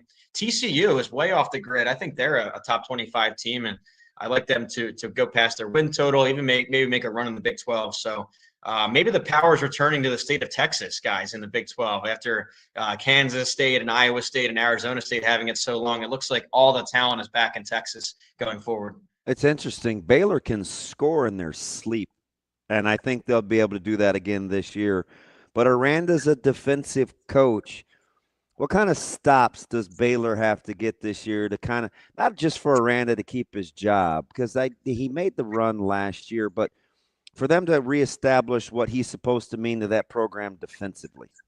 Yeah, when you sign up for Dave Aranda, when you hire him as your coach, you want to have a top 25 defense. I think that's kind of the baseline. And then from there, they can figure out an offense. It's kind of been the opposite. In fact, the offense clicked last year once they made a quarterback switch to Robertson. Really a strong offense. Everyone's back on that side of the ball. And the questions are on defense. Can he get something going? I mean, that's his calling card. A lot of starters are back there, too. This is one of your more veteran teams in the Big 12. A lot of returning starters, a lot of returning production. We're going to know right away, though, Friday night in the opening game, because they draw Auburn, they have some question marks all over the place. They have weird headlines going on down there. But he's such a crab apple. He's like killing his quarterback, and it's like, you got a game in a week, man. Can you be encouraging? I know. So that stuff aside, the one position group I do know that we have at Auburn is the receiver corps. So with Cam Coleman and Eric Singleton come from Georgia Tech, a couple other 5-stars, Malcolm Perry, we know that's a solid group. So that receiver corps is going to test this Baylor secondary. We're going to learn a lot about Aranda's defense and his improvements right away Friday night, if this is going to be a solid defense or not. So I can't wait to see that in action. I'm absolutely stunned that a Hugh Freeze team has drama. I mean, he's just been out of control, man. It's just like he'll say anything. Color me shocked. So, Brett, we're staying in the Big 12 here for a second. You mentioned 10 or 11 teams that you could envision winning this conference. Is Arizona State your favorite with the return of Leavitt and Dillingham, or are you kind of one of those? It seems like I know with 17, 18 guys back, you'd think they'd be more the prohibitive favorite, but it doesn't seem like it nationally. Speaking of playoff teams, they're flying under the radar. Feels like Arizona State's really not. I mean, did we like Cam Scadaboo that much? Like, I know he's really good, but like, what's happening here with Arizona State? Yeah, well, their coordinator calls them scat plays. It's plays he couldn't even scheme up. It's just the Scatabo would go crazy and break 5 tackles and jump over people. It was like a cheat code. So you do take that away. But Damon's right. I think it's 18 returning starters. And yeah, I ultimately went with Arizona State to win the conference. And I went through this 100 times in my head, over and over, different scenarios. And I thought, am I overthinking this? I mean, you have the defending champs. There was no fluke last year. If you look at the advanced stats, their profile, it all looked legit. They bring everyone back. They have a first-round quarterback with Sam Leavitt, first-round receiver maybe with Jordan Tyson. Coordinators are stable. So I think, I went to Arizona State to win it, and I have them playing Texas Tech, who's more of a wild card like we talked about with all those transfers. But that's where I went with. I think maybe we're all overthinking. This is still a defending champ. They have everyone back except for the running back. But, I'd like Arizona State to go repeat outside of those two teams, you could argue Baylor, Utah, TCU, maybe Iowa State now after what they showed us, that they can still grind out close games. Shouldn't be surprised about that. That's what they do, and they did it again Saturday. But, yeah, it's a deep conference. I went Arizona State. I didn't want to overthink it. Which team, in your opinion, is more affected by what we thought of them last year? Illinois or Indiana? Yeah, well, I don't know if you saw my preseason rankings, but I'm not making many friends in Champaign, Illinois. Absolutely, why I want to start with. So I used you as the preview is so good. If you don't have it, it's Brett Ciancia with Pick Six previews. I felt like, and I said this to my buddy, I said, I've said all offseason, however you felt about Illinois is how you feel about them this year with 18 starters back. Apparently, you did not think much of that style of play because they are non-existent in kind of your preseason talk. Is that what it boiled down to? Well, yeah, it's two things. I mean, right away, I respect Brett Bielema. He did a heck of a coaching job last year. You look at some of these games, they grinded out. Nebraska in overtime, Kansas by 6, Rutgers on the last play of the game with the crazy touchdown. Purdue, the worst team in America, they won 50-49. Not named Stanford. Yeah, I don't even think Purdue scored 49 points the rest of the season, but against Illinois' defense, they put up 49. So anyways, it was a great coaching job to grind out 10 wins, a great bowl game over South Carolina. But when you look at their profile, look at their advanced stats, it looked like a below average team. I mean, a below average defense on paper. The offense was about average. So yeah, great coaching last year. They got 10 wins, and yes, they bring back the whole starting lineup, but I think this lineup has already hit its peak and then some last year. So I see a regression there down to like a 7-5, 8-4. I was putting together my advanced 2 deeps here, and I'm looking at, where they were as recruits or high schoolers or transfers.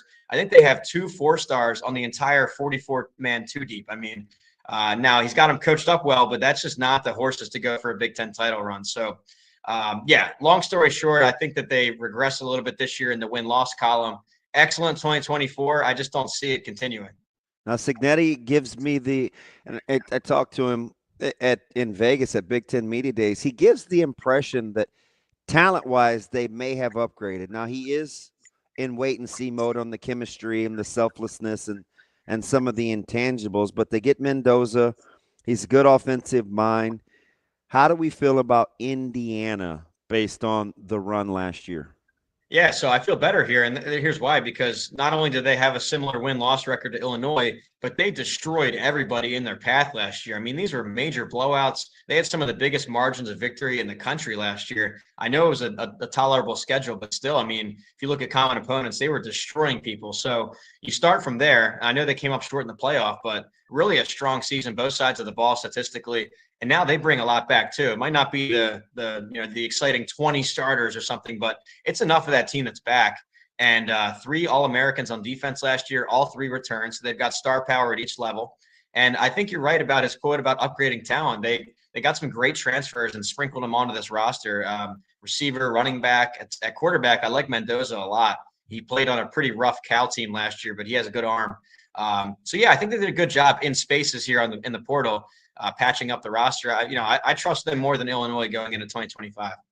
So what does trusting them more look like? Is that, hey, you think you can make another playoff run with Indiana? Is it schedule's a little harder, so maybe we're talking about 9-3 Indiana? What does that mean that you trust them a little bit more? Yeah, trust more in the sense, I think they're still a top 25 team. This isn't going to be your old Indiana again overnight where they're back the bottom of the barrel in the Big Ten. I think you still have a solid team here, a top 25, maybe a top 20 caliber team.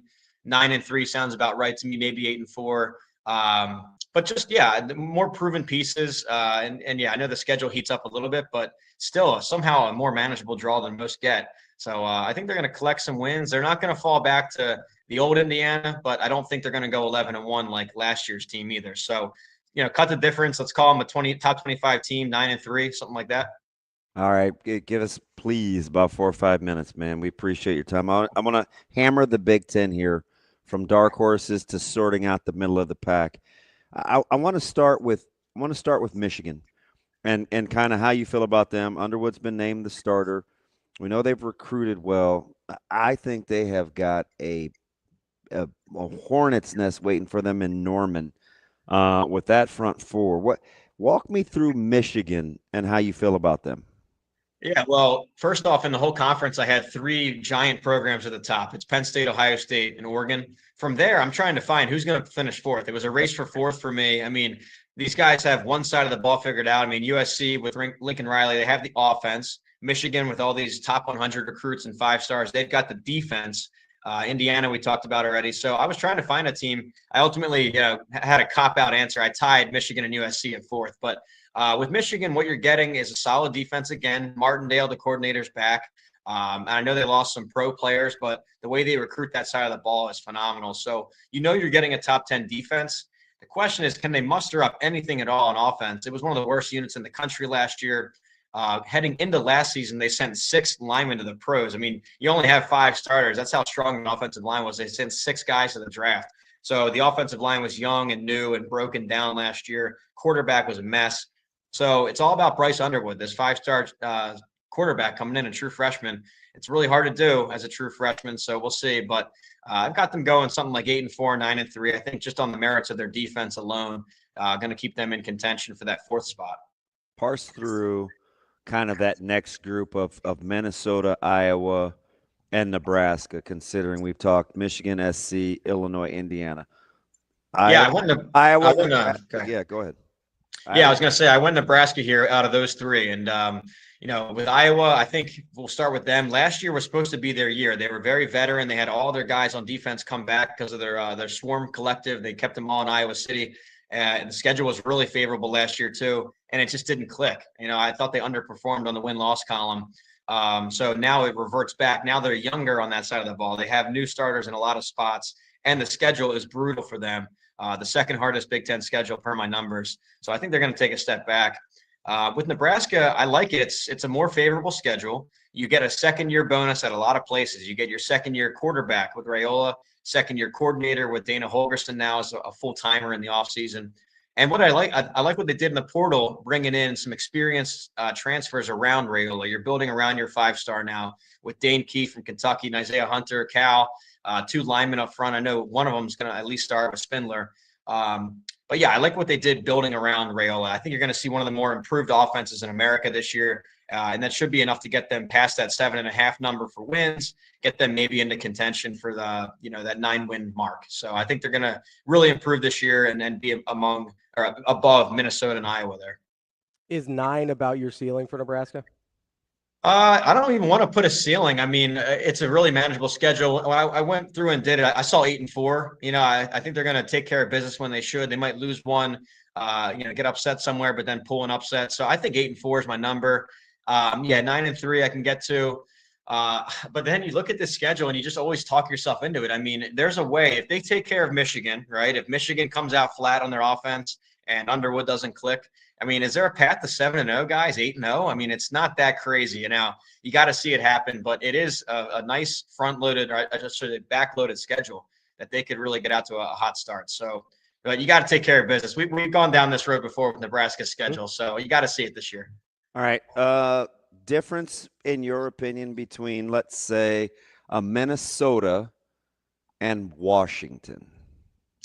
Well, yeah, I mean, I like Washington getting the second-year bonus, and I know I keep saying that on the show and in my magazine I reference it a lot. But the second year of a system is so much more advanced. The install is so much more advanced. They know their players. They have another cycle of players coming in that they. Oh, we're hoping to see it in Lincoln, so you can talk about it all you want to. There you go. Yeah, you're looking for a third-year boom under Matt Rule. That's where it clicks. Holgerson and Raiola, man, year 2 would be spectacular. Yeah. I mean, hey, he did it in his 3rd year at Temple. He did it at Baylor. Now looking for that 3rd-year boom at Nebraska. But no, I like Washington better than Minnesota for that reason. You get a second-year boost. I thought they played really well last year with a tough schedule. I like the quarterback with Damon Williams.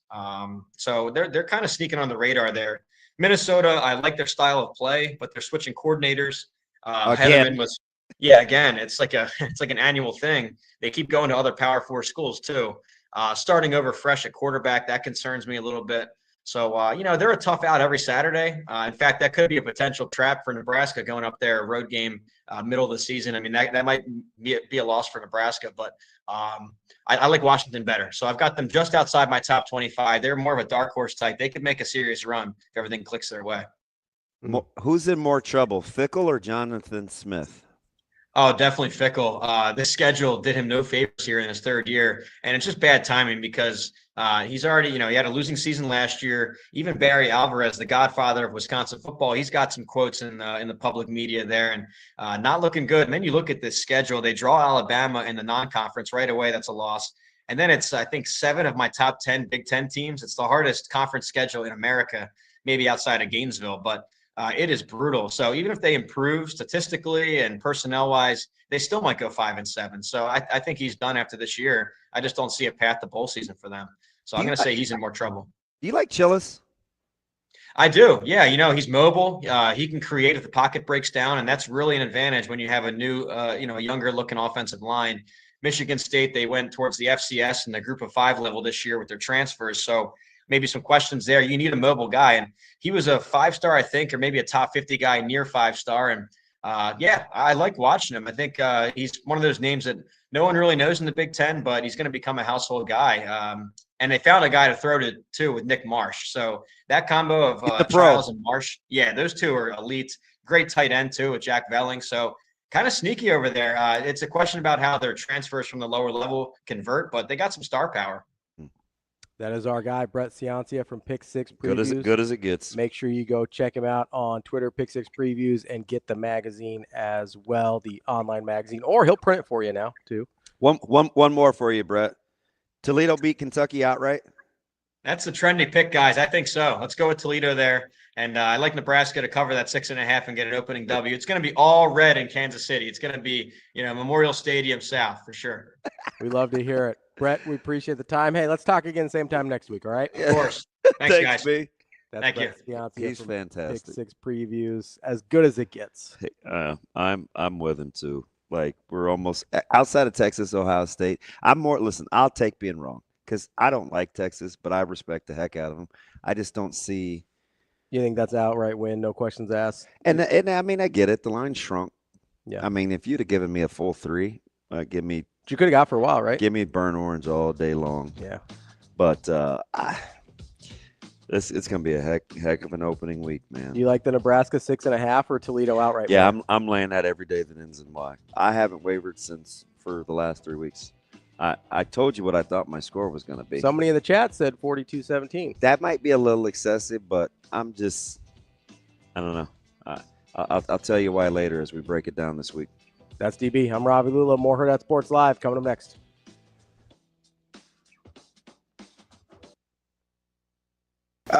There's jitters for every game, I guess, but been there, done that, I guess. I really love these, the early kind of neutral site games. I've always been a big fan of those. I think the players are excited about it. Fan base should be excited about it.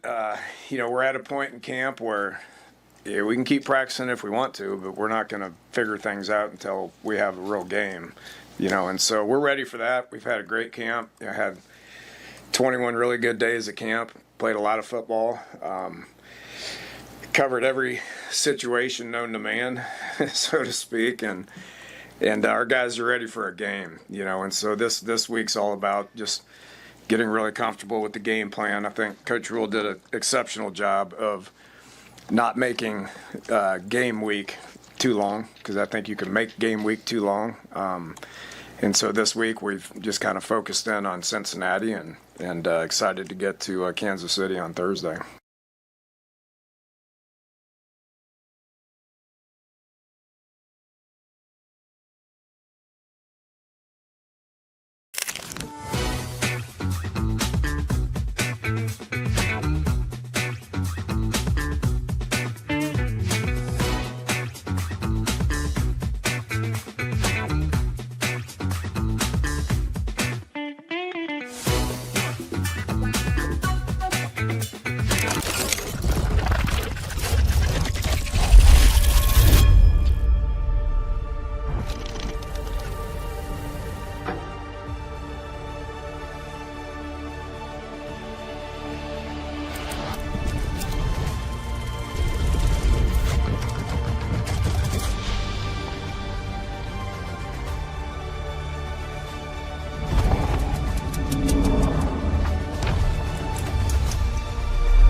the neighborhood, just down the street. With a wide variety of home equity products to help you create a relaxing oasis. So you can kick back and relax in comfort. Centris Federal Credit Union. We are where you are.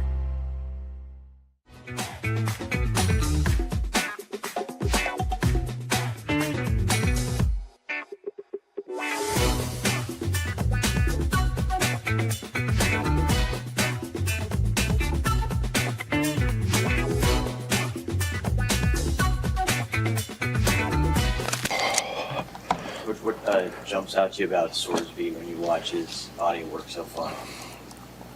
Very athletic, very strong as a runner. You know, very competitive. I think we've seen him slide twice, maybe. So when he runs, whether it's a designed run, a scramble, he's trying to get and fight for every yard. So you can tell he's tough and competitive, which I think we've done a good job of making sure that our players see that and know that. You know, you always got to know the type of animal you're hunting, so to speak. And he's big, strong, runs hard. He's tough. He delivers the blow more so than he takes hits. So that's a challenge physically that we've got to answer early to make sure that that doesn't get out of hand.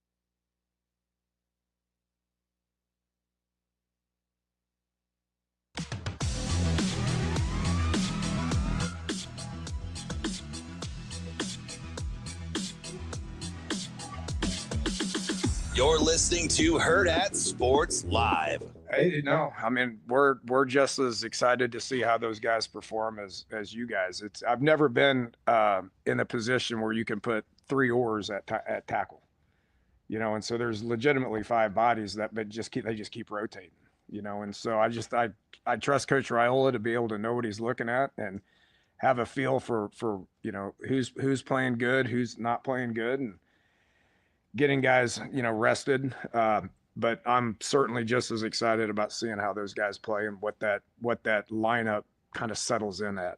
You know, I think we're really settled in at the inside 3 with just, you know, those guys being all old and veteran bodies and all that. But the rotation at tackle is something that I've never had the luxury to do, you know, and so having 5 quality guys that can go out there and play is a huge advantage for us. Just as interested to see how it shakes out as you guys are. Welcome back, Hurrdat Sports Live, presented by Centris Federal Credit Union. That's DBM Ravi Lulla here at Hurrdat Sports Bar and Grill, reminding you you can save when you spend with Centris Federal Credit Union with their Centris Roundup program. Every purchase you make with your Centris Visa debit card gets rounded up to the nearest whole dollar, and that amount gets transferred directly from your checking to your savings accounts. It's a small way to make a big difference in your savings. Terms and conditions apply. Federally insured by NCUA. DB, how about that positive outlook on the tackle position rather than all this? Oh, we've got a $1.2 million tackle that's not even starting. We don't even know, man. We've spent all this money and we have to rely on Teddy Prohaska and all. Hey, you got 5 starting caliber tackles. You know, Dana's not going to blow smoke either. That's positive. He's not going to blow smoke. I can't tell you how refreshing it is to hear coaches that are so secure in what they do that they're not afraid to say they can rely on other guys. It's a peace of mind if you're Butler that you got Snow and, as you just heard Knucklehead say, Addy, right? Like when you can do that, it's freeing. Can I ask you? It's freeing as a coach.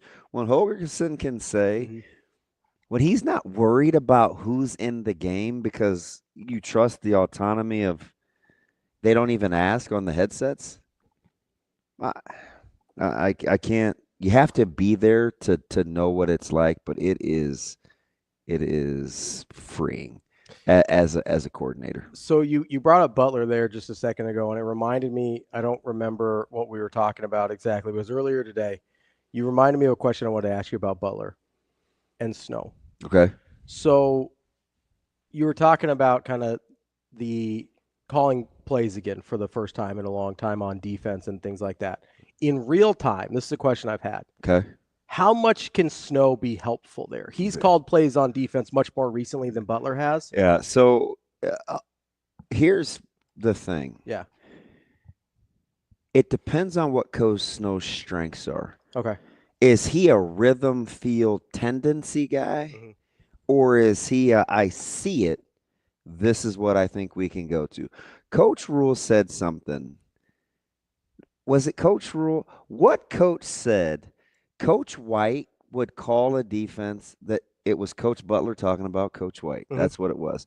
He said Coach White could call a defense that they hadn't practiced for 4 weeks. Yeah. Right? He just expected you to know it. Yeah. Right? Be able to execute it. He said that kept you on your toes as a DB coach because you had to keep them ready. You always wanted to be ready. Mm-hmm. There's something to that, right? If you're a coach, it keeps you sharp, right? If I said that's a bad example. If Coach Forsyth said to me or Coach Queen, he was like, "Hey, should we have coverage blank in our back pocket?" At our level, we'd probably say no. Like in the scouting report, it'll have, the 8 whatever the number of coverages are, that's all we're repping. Mm-hmm. Now, if the game is going in such a way and it's like, golly, man, we don't have an answer for this. Got to reach for something. We got to reach. Mm-hmm. Maybe we'll draw it up on that's happened before. I shouldn't act like that. That's happened before, right? You don't like doing that though, do you? No. You don't want to ask guys to execute something you haven't practiced basically that week, right? Right. But it does keep you sharp as a coach positionally. Mm-hmm. As a coordinator, you don't love it. Sure. That's the other side of it. So if you're JB and you have Snow, I don't know what his strengths are. Obviously, experience is one of them. Yeah. His ability to teach is another. But in game, yeah. I don't know how that's going to manifest itself. Are they going to see the same thing? Are they going to have the same solutions? Like, what's the counterpoint? Or maybe that's a place where Rule is involved as well. I don't think so much because secondary is not his baby. Why do you mean more defense in general? Maybe. Okay. Maybe. I do think Coach Rule is gifted in terms of like seeing and adjusting. Like, hey, that's split zone, or hey, that's duo at the point of attack, or hey, I could see Coach Rule saying something about, defensively.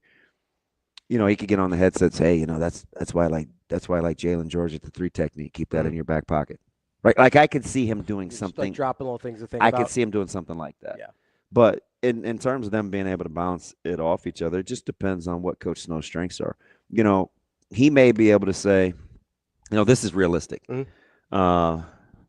Hey, Coach Snow, listen, on that trail technique, man, just make sure they're tracking that inside hip. Remind those guys while I have the linebackers over here. Mm-hmm. Coach Snow could do that. Or Coach Snow could say to Addison, hey, listen, when they're on that press technique and they're tight to the hash, those guys are going to work outside. Just remind them to be cognizant of that. Yeah. Then you can relay that call. Like those kinds of little things, right? Or positionally. Hey, this guy's 6'4". He's got long catch radius. Give him some space over the top. Just stay on the top shoulder. Mm-hmm. Sometimes those are little things like as a coordinator, you don't have time to tell your guys individually. But when you're free to turn that over to your individual coaches and they can pick up on it and you trust to teach it. Yeah. Again, that's how you can quickly make adjustments. So without giving away too much about how the sausage is made, I know at Westside you guys have co-coordinators, right? Yeah. You and Queen? Correct. Right. So how does the dynamic work with you guys in terms of, like, you're on the field, he's in the box, right? We're both on the field. Oh, you're both on the field. Okay. Yeah, Jensen's upstairs. So we play to each other. Do you like having a guy in the box too for the different eyes? Yeah, because we've talked about this a ton. Mm-hmm. like a Because it ton. could be awkward, right? I assume one of you is responsible for calling plays. We've tinkered with all sorts of different things. Yeah. But playing to my strengths is adjusting on the fly. Mhm. Like I can You see it, you adjust to it, I can you see communicate it to the players. Correct. Yeah. Coach Queen is really good technically. Okay. Where like, hey, you're not holding up at the point of attack because you're not doing this right. Yeah, he's like, hey, Get your listen. hands He goes, here. listen, that's a B gap run fit. We can run blank. Mhm. Right? So he's really good at using my words Mhm. and getting a picture. When we first started, he would always say, draw it up. Draw it up. Like, I want to see it. I want to see it. Now that we've worked together so long, it's really, really smooth. Mhm. Right? And he can say things like we can say, we got a couple things we have to put in this week. And he'll say, hey, what do you think about this? And then he'll give me a hypothetical. And he knows how I'm going to think. I'll think, where are we vulnerable and what can't we do? And I'll work the other way and work say backwards. whether we can do it or not. We did something, an install this past week. And I said, hey, before we try to reinvent the wheel, let's just think about all the things that we normally do that fit in line with this concept. And if it didn't, we eliminated it. And then we can get on the board. Like, that's how he and I can really work well together. So if you're John Butler and you're sitting here this week, and we'll get to Mike Schaefer here in just a few minutes. If you're John Butler and you're sitting there and you go, okay, I'm looking at Cincinnati. I've got Brennan Sorsby. I've got a dual threat quarterback. I have a 80% new offensive line, but I've got some receivers out here that I think are pretty good that came in. Good tight end. To help Sorsby out. Good pass catchers, right? Yeah. I'm replacing a 1,100-yard rusher in Kiner with a 850-yard rusher in Walker. And so, like, I still kind of like the run game a little bit there. And that's a guy in Walker that you've seen at Wisconsin before, and you kind of knows the Big Ten landscape. So you're sitting there and you're looking, okay, that's what I'm facing on the Cincinnati offense. And I go in and I say, okay, if I want to run 3 down linemen, so I'll run my odd front.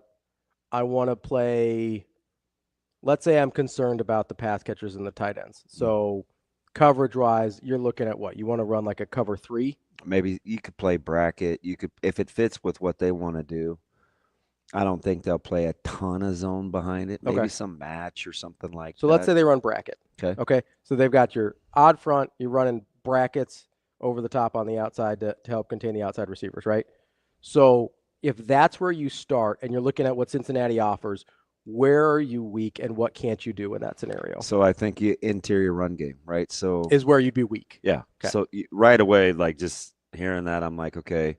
Because your safeties are going to be outside, so they can't come run fit. Well, they're +1 conscious, anything outside the hashes, which anytime you don't have your quarterback run game like on lock, you run the risk. But you have a pre-snap read, and you know where you need to get your eyes as a safety. You're just not QB run game conscious. And also odd front zone game with a running quarterback. You're stressed with your inside backers because you're basically showing in any 10 personnel, no tight end or anything more than 3 wide receivers, you're probably only showing 7 in the box. So you've got your maybe 6, depending on how displaced one of your insides are. So you've got 3, maybe your 2 insides and 1 or 2 jacks. Yeah. Okay. So that's your 7. Yeah. So you're counting. Yeah. And so you've got 5 taken up by the offensive lineman. Yeah. 6 for the running back, and then 7 evens it out with quarterback run game, you're right? mano-a-mano. Right. So you don't like that if you're a defensive coordinator. You don't love it. You don't love it because there's no free defender. So let's say you start there and you're like, hey, that's the difference in really playing concept coverage behind it and being able to eliminate a guy because you can cover. Ciancia, I said this, I think this was in text to somebody that I trust and not over the microphone. Yeah. In this defense, a guy like Ciancia Wright or Andrew Marshall or Donovan Jones or whomever else are as important to run game as Judy or Keona Davis or Van Poppel or Cam Lenhart. Because if one of those guys can just say, hey, I've got this guy, then you don't have to run brackets on both sides to keep a safety over top or to have safety help. You can have that safety come down, show 8 in the box, and all of a sudden you're +1 again. Correct. So if you're, let's say you're starting there. You're starting brackets, 7 in the box, and so you're one-on-one, mano-a-mano in inside run game.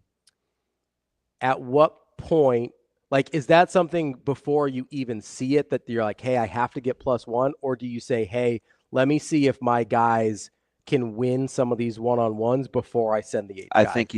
think you see if you can win. We'll play 2 fronts, 2 of the however many we're gonna use on Thursday, and I know right away where, if it's gonna go south, where.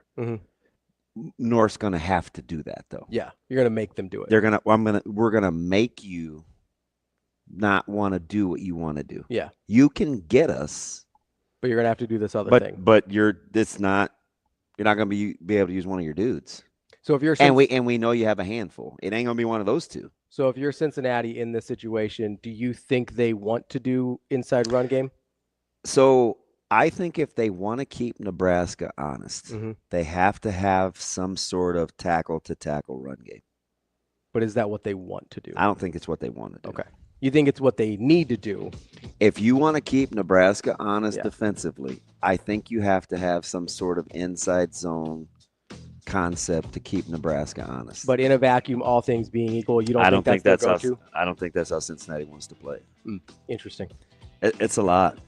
Interesting. It's a lot, but it's fantastic. That's why you love coaching. Yeah. Right. We didn't give up a rushing touchdown to Millard North for 2.5 years, but if they wanted to make a living running one particular run play, they could have. But they didn't want to. They just didn't do it enough. It's not how they like to play. That's DB. I'm Ravi, Lulla. More Hurrdat Sports Live with Mike Schaefer coming up next.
All right, well, let's talk starters because that was one of the hottest topics coming into both of these matches.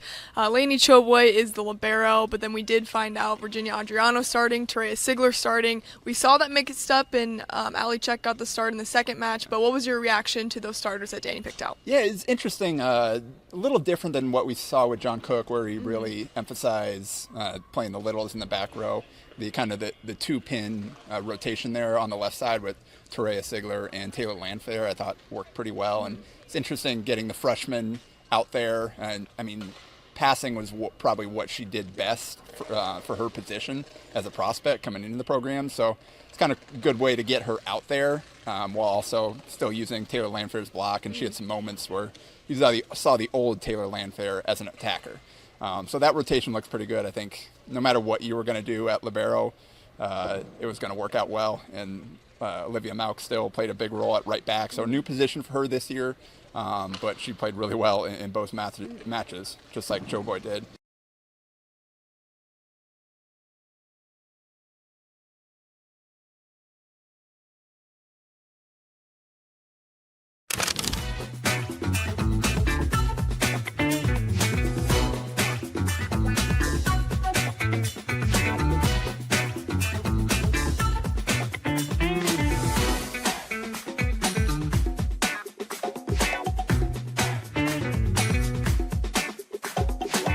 I think that's part of the thing maybe people worry about sometimes, that maybe they don't understand the detail that you guys go into in Yeah, the match system, right? I absolutely. think they go, hey, what if I don't have anything in common with them? Yep. So I think that's a really important part to highlight, is like a lot of work goes Yeah, into actually yeah. making sure it's a good fit. For sure. Our programs team and our match support specialists, I mean, not only in the beginning when those matches are getting created, but after the fact, even throughout the whole lifespan of your match, you get tons of support. You are assigned an actual match support specialist who works with the youth's family and the youth themselves, and then also obviously with the adults who are doing the mentoring. So if you have any kind of stumbling, blocks along the way, or maybe have questions, that's somebody that you can go to, and they are trained, they're professionals, they know what they're doing, and can really, really help you along the way as you are establishing that match. But even like down the road, if you have questions or if you need extra support, they're there for you. So it's not like you're just kind of pushed out like, okay, have fun. So it's really, really great to be able to see.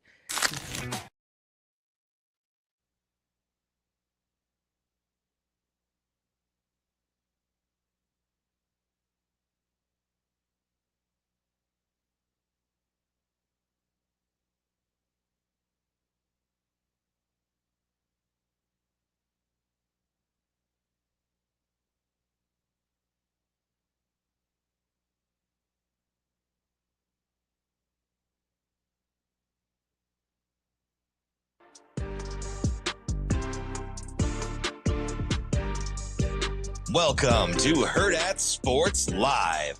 Yeah, I think you have to have a little bit of a different perspective, because you're now looking at the whole thing as opposed to just, in my case, the 5 DBs. And you have to obviously take a little bit more of a global approach to solving problems. What's happening up front? Are we controlling the quarterback? Are we controlling the run game? How is our front, handling their offensive line? So yeah, I think it has to. So therefore, there's just so much more, so many more things you have to think about and adjust to. So you've just got to be more neutral, identifying what we're doing well, what we're struggling with, and how we can solve problems in a second. So yeah, and, anytime you're in charge of everything, you have to be a little bit more global and a little bit more neutral in how you're responding to things. So I think I did in the bowl game, and I'll have to do it here. I mean, my excitement level may get up every once in a while, but I'm going to do my best to remain flatlined. Welcome back, Hurrdat Sports Live, presented by Centris Federal Credit Union. That's DB. I'm Ravi, Lulla here at Hurrdat Sports Bar and Grill. We are joined now by Mike Schaefer from Husker 24/7. Schaefer, what's going on, buddy? Not a ton. In that quote from John Butler, it is humorous to me because most fans identify way more of a coach who can't remain flatlined. But it's so much better for a coach or a coordinator to remain flatlined and even keeled and roll with the punches, or whatever cliche that you want. But it is such a contradictory thing for a fan base, because what people seem to love is the passion, even though it's clearly there for these coaches. You don't do that as a profession. You don't give away 20 hours of your life every day, 360 days a year, if you aren't passionate about it. But it's like they need to see it on game day to believe it. So the push-pull of John Butler's quote kind of brings a smile to my face. That's how my day's going. That's what I'm thinking about here, a couple days away from game day. Hey, it's funny. A guy that probably gets 20,000 steps a day, 13,000 of them happen at practice because he's pacing. So for him to he stays on the gas. So for him, I think that's an internal battle that he's really, really cognizant of, Mike J, because much like the fans probably think when you talk about that dichotomy, he revs pretty high in nature. He's constantly coaching. Game days will be interesting for me to just even watch. It's fun for me because you can see it lurking beneath the surface in the media setting. Like there's a certain question that you can see will get a certain response or a quick response, or they'll kind of seize on it and then he'll want to expound, and then in the middle of the answer, he'll realize, like, hey, I got to pull back a little bit. And so then the back half of the answer will maybe flatten out a little bit. Or he'll I mean, I can't remember what the question was the other day, but he just cut it off like halfway through because he's like, I don't need to hear the rest of this. I'm killing this right now. We're moving on from it as quickly as we can. I have enjoyed effective John Butler. I mean, we'll see how it goes with him as the defensive coordinator, calling things and everything else. I think he's a fascinating person for a variety of reasons. I think he, to say he runs hot is probably a bit of an understatement. And I'm excited to see what it all looks like.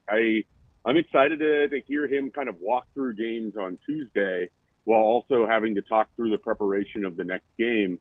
I think he's just a really, really interesting guy. I could see why he would connect with a Matt Rule, in that interview setting or whatever it was back in June of 2024. So I am very intrigued by everything defense related this season.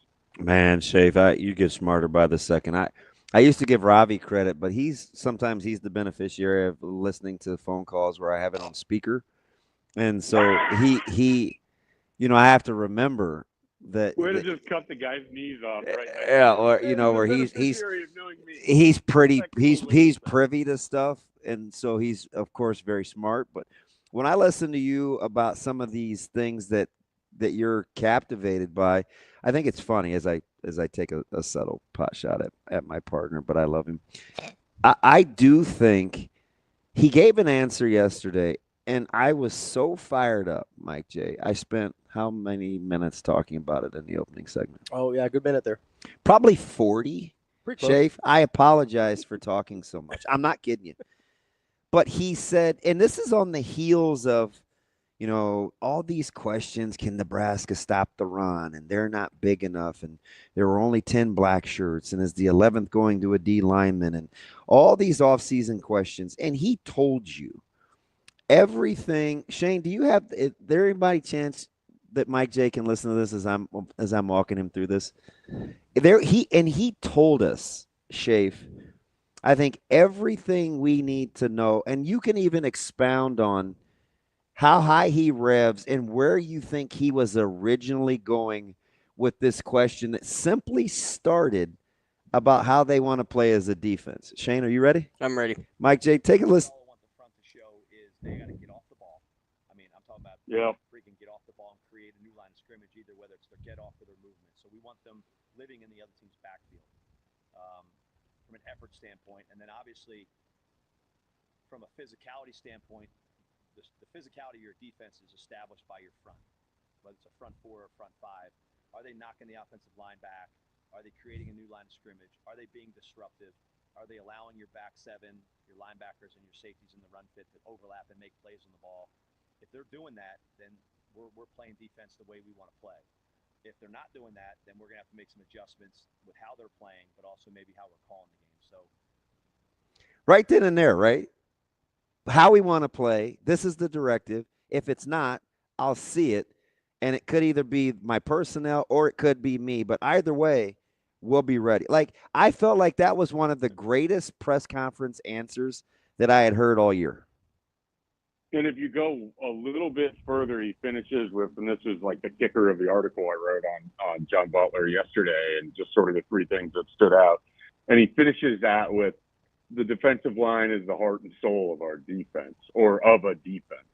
And so you can tell, like, again, over there, they have privy to having watched practice in the spring and watching these guys in the summer and fall camp and know what they're going to get from them. At least they have an idea of what they're going to get from them. While everybody else is, they don't have Ty Robinson. They don't have Nash Hutmaker. They don't have MJ Sherman.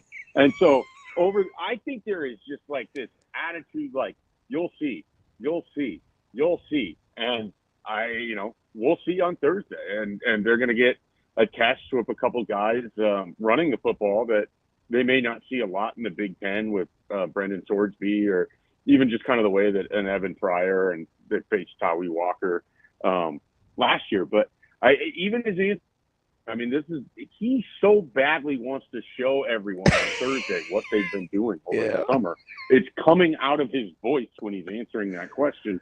And the question was something like, hey, what are you hoping to see from your pass rush, or something like that? Lockstep. Shape, you said it a lot more succinctly and quickly than I spent 40 minutes pissed about I'm like, it's not like the way Nebraska wants to play defense to stop the run is sneaking up on Butler or Snow or Simpson or any Dvorak. Like, they know how they want to defend the run, right? Now we'll see if it works or not, but it's not like they didn't know what they were having to replace. Yeah, and like I said, I think you can tell the excitement that they have for this team because they so badly want us to see it.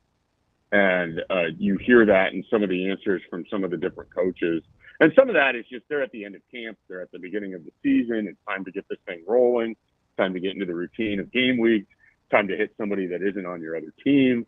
It was kind of a obvious answer, but Dylan Raiola even just saying the defense is ready to hit somebody that's not wearing a green jersey. I mean, so it's time. Like, that's just sort of what it feels like. We've got a couple more days here, but I think everybody in that operation over there feels good about what they put together, and now it's time to go prove it against somebody else. Okay, Schaefer, I'm going to do that thing where I ask you a bunch of questions that aren't directly related to what I want you to answer, but I'm going to try and walk you there. So we think the offensive line is pretty good, right? Yeah, if there's one unit on this offensive line. Yeah, I mean, there's more confidence in this offensive line than there probably has been in a while. And probably more so than any other individual unit on the team. Is that fair?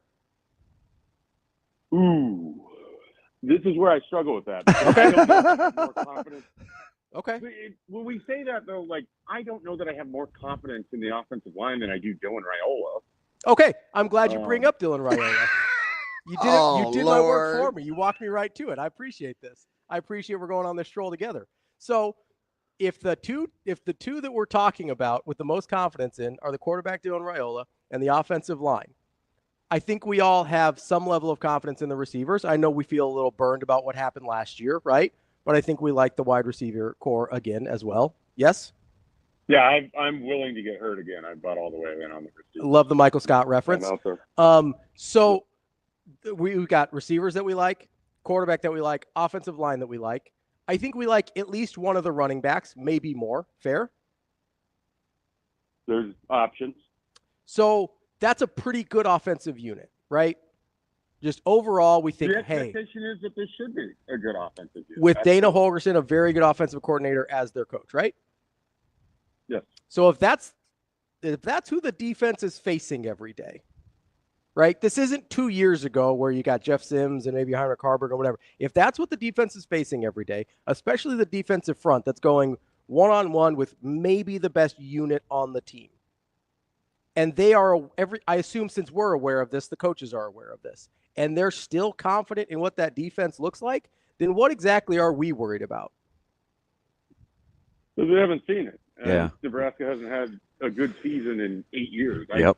I understand where you're going with it, but I also understand your answer too, Shafe. Because There's the disconnect, though, right? Because if I walk through it logically, but Shafe is way more in the majority because I think he's right.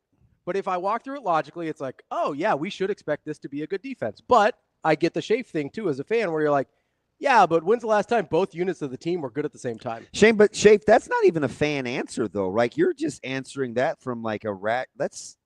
I don't necessarily listen to Mike J and think fan. I think that's how natural is that.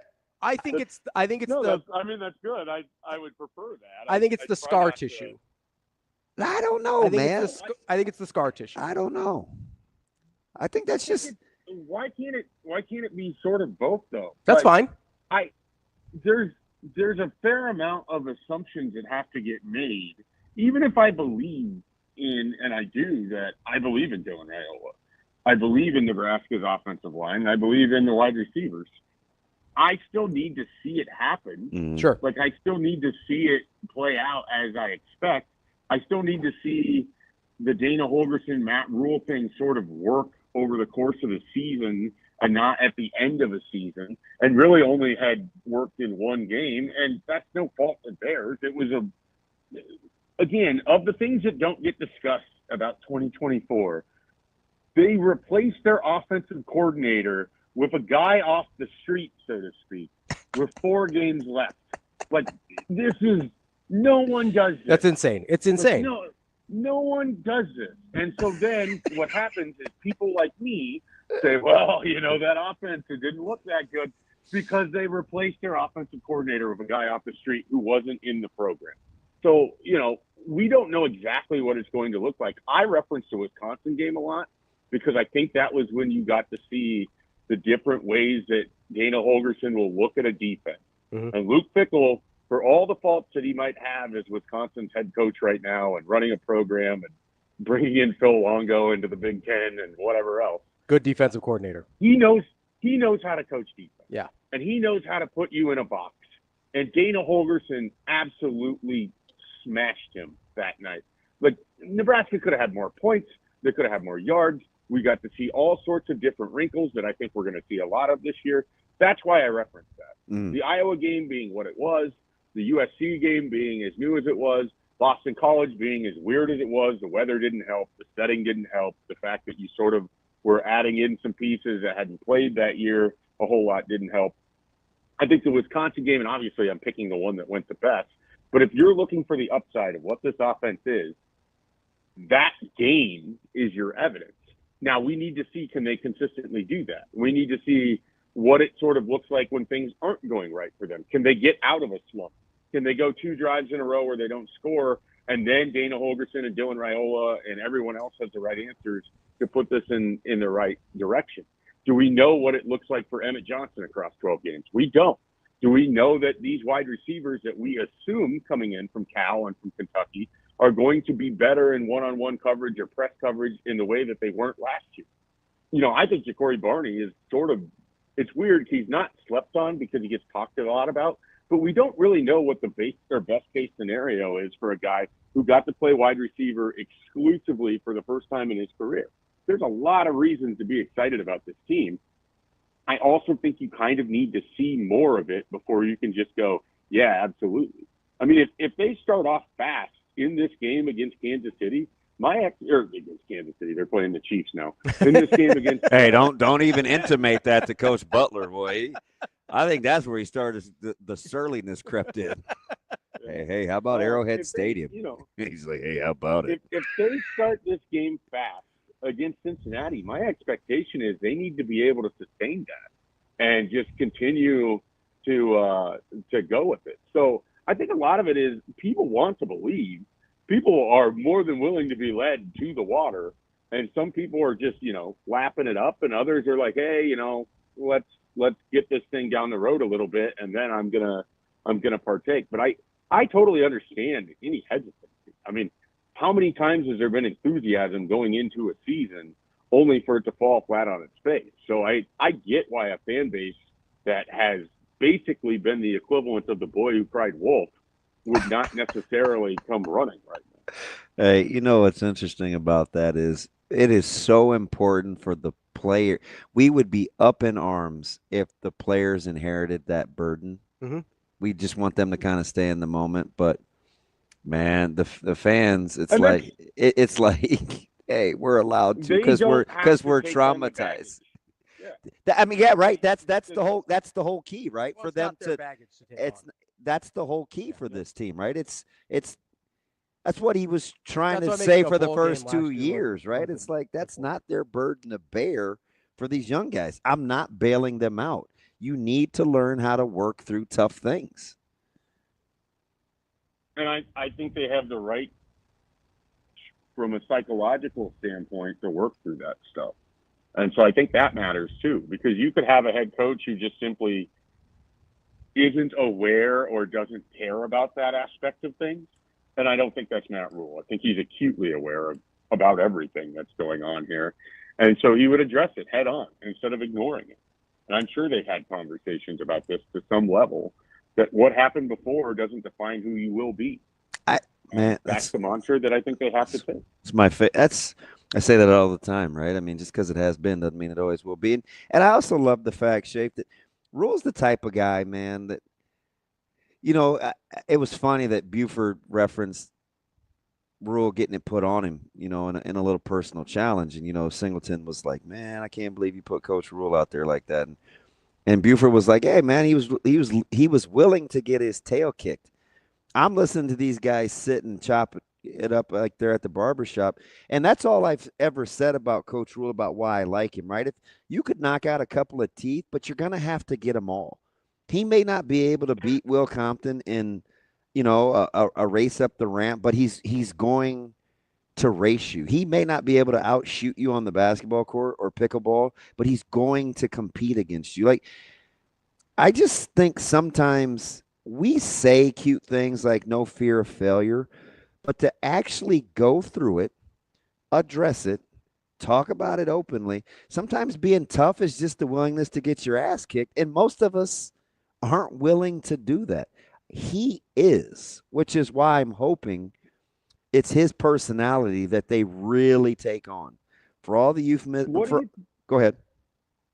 I was going to say, I mean, what do you think it tells those players that he, even though he knows he might not be successful in a situation, is still willing to go through it, to fight through it? I think it's monumental. Like what did Buford say after Singleton called him on, putting him out there? He's like, oh man, he was willing to try. Like, I mean, what do you mean? He was going to kill mat drills. Like, I just like the fact that that's what they think about him, because that's really modeled behavior. We say all sorts of little cute stuff that goes on T-shirts, but like getting under a bench rack and trying to bench 315 and knowing you may fail, like, just how many guys are going to get there as a coach and say, you know what? I'm not getting under there. Like, I'm not doing that. 275. 275 looks good too, huh? But 275. He just, I don't know, man. I just think being the CEO, that's the most important aspect of this year, is they get a chance to get all of his personality because he trusts his coordinators. I'm sorry, you got my brain spinning over here when you're talking about the cute thing. And now I'm thinking, like, sometime in the off season we need to put together a bracket of all the dumb things that have come out of North Stadium in the last 20 years or whatever they are, and just, let fans vote for which one was the worst. Would it be our red burns brighter? Would it be burn the boats? Hell in a helmet? Well, burn the boats is universally used. But I'm trying to think of like specific Nebraska ones. Point the finger, not the thumb. I can't remember which coach. Yeah, no, that's very specific though. One current coach. Sloganeering. What? There's a lot. So there's a lot. No, who used hell in a helmet? Who wants to be hell in a helmet? It was an offensive line. Was it Greg Austin who said that? I don't. Oh boy, that's interesting. Maybe. You got Tim Beck was all about the speed kills for the longest time. I think they made shirts for that. We could throw whiteouts in there too. Put a little gorilla symbol next to it. What about Calabrasca? Well, I think that's going to be the universal winner, so I think you have to leave that one out. Or no, if you do that one, you have to put next to it in parentheses, it's a movement. What about? So are we cool with Flowbraska? Are we cool with that? Listen, you guys are killing me, man. It kind of angers me a little bit. I'm laughing it off because we're having fun, but the gimmick, like that kind of stuff, that's why I'd rather see a guy fail trying to bench 315, right? Or go wrestle a player. It kind of cuts to like the teeth of what this whole thing has been when it hasn't been successful. Like, you can keep trying to rebrand yourself, but at the end of the day, you got to show up between the lines and win there. Like, winning in marketing and winning in branding is nice.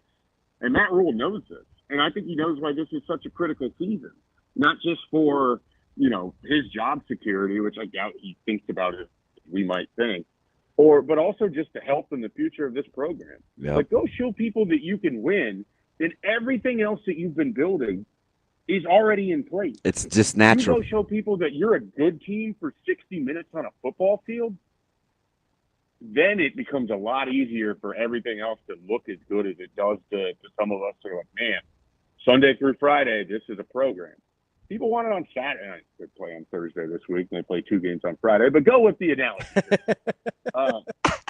So it's basically Nebraska is trying to cash in on marketing and branding and the fan base and the experience, and it's different here. Go win on the field. Football happens on the field. It doesn't happen anywhere else. It takes all the other stuff. It matters what you do in the off season, but for 60 minutes every week, that's where it matters, and that's where Nebraska needs to be at their best. And I think Matt Rule knows that, and he needs this team to kind of put that together, because they could be a rocket ship if they do. I should not reprint the Restore the Order shirts. I shouldn't do that. Oh, I forgot about that one. I think I still have that one 2 moves ago. And then I needed to clean my grill. And they gave that away for student tickets in 2008. And that was the last time I had student tickets. And I used that to clean my grill in 2019. And then it was just gone ever since. Schaefer, let me ask you something about on the heels of John Bullock, who I think you can safely say that damn DB was president of his fan club, right?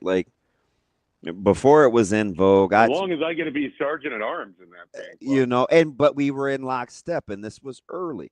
I want to go all the way back to, remember the first couple of press conferences with Dvorak and Coach Rule, and Reimer came. 23? Yeah, Reimer came fresh off of, being a walk-on, and him maybe playing a role. They talked about bringing this Bullock guy, moving him from safeties to, the linebacking core and inheriting that. And then he kind of goes into it. He's a backup, and then he's a key backup. He's a starter, and then a key starter, right? I mean, what bigger testament? And a lot of it is Bullock, right? Don't get me wrong. He kicked our tail in high school. He was ultra competitive. I felt like he was a significantly better athlete than the free world gave him credit for. I said in the offseason, he's the guy that Nebraska would have the hardest time replacing. So I get all of that about his ability. But just Nebraska in terms of their development and belief in what they see and can go make happen, right? That he's got to be an ideal case study, doesn't he? Yeah, and it should give people who looked at the depth chart last week and they see Rover and they see Rex Guthrie, and they're like, huh. I mean, he was part of the recruiting class, but, how many people actually thought about him that much? And, of course, he got hurt, and so he had to come back from an injury. I think that we talked about this. Matt Rule is really, really good at identifying football players and projecting forward what kind of athletes they could be. And so I think you have to give him the benefit of the doubt that when you see something like that, it should make you go, huh, and then circle the name and then double back to it. And when he gets into the game, watch him play and see how it all goes. I don't think they make a lot of mistakes in that regard. I think they genuinely have a very good eye for who it is that they want on a football field. And when someone like that pops up, when a Jordan Ochoa goes from, kind of a story that a handful of people knew to when he's at open practice and he's just whipping Nebraska's offensive line, and he's big and he's strong. And then this is a John Butler answer because he hates talking about individual players. But I asked him about Ochoa, and he can't help himself talking about how he didn't really know who he was, but he liked the way that he ran. So they just found a spot to put him in the game. This is Nebraska's staff. This is what they're good at. And John Bullock is the 2-year sort of answer to that. But there's guys on the depth chart right now that represent, hey, there's something more than just whatever their star ranking was or what their NIL package is or what school they came from previously. These guys know football. And this isn't me trying to say, hey, trust everything they ever do. It's just saying there's a reason that Rex Guthrie is there, and other guys who were recruited from the Northeast or from the Southeast or from wherever else and were well known or far more known or came in on the transfer portal aren't. And I think it's notable. And I think you're going to see why the further we get into the season. Schaefer, I didn't. His mom did. I'm very familiar with what you're describing. You realize that, right? Knowing talent? No.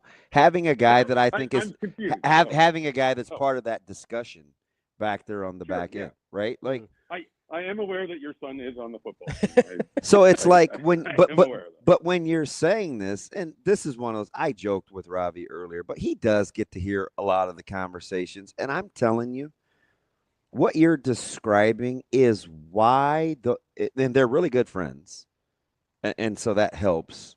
I'm still a little mad at Guthrie because Caleb had the option to pick 21, and he let Rex have it, which is totally not. I mean, it's fine. But when they talk about stuff like that all the time, because when they left, you have to remember this, Mike J, where I'm going with this. When we saw the secondary play last year and Coach Cooper was left or however that went, and he had stockpiled all these DBs.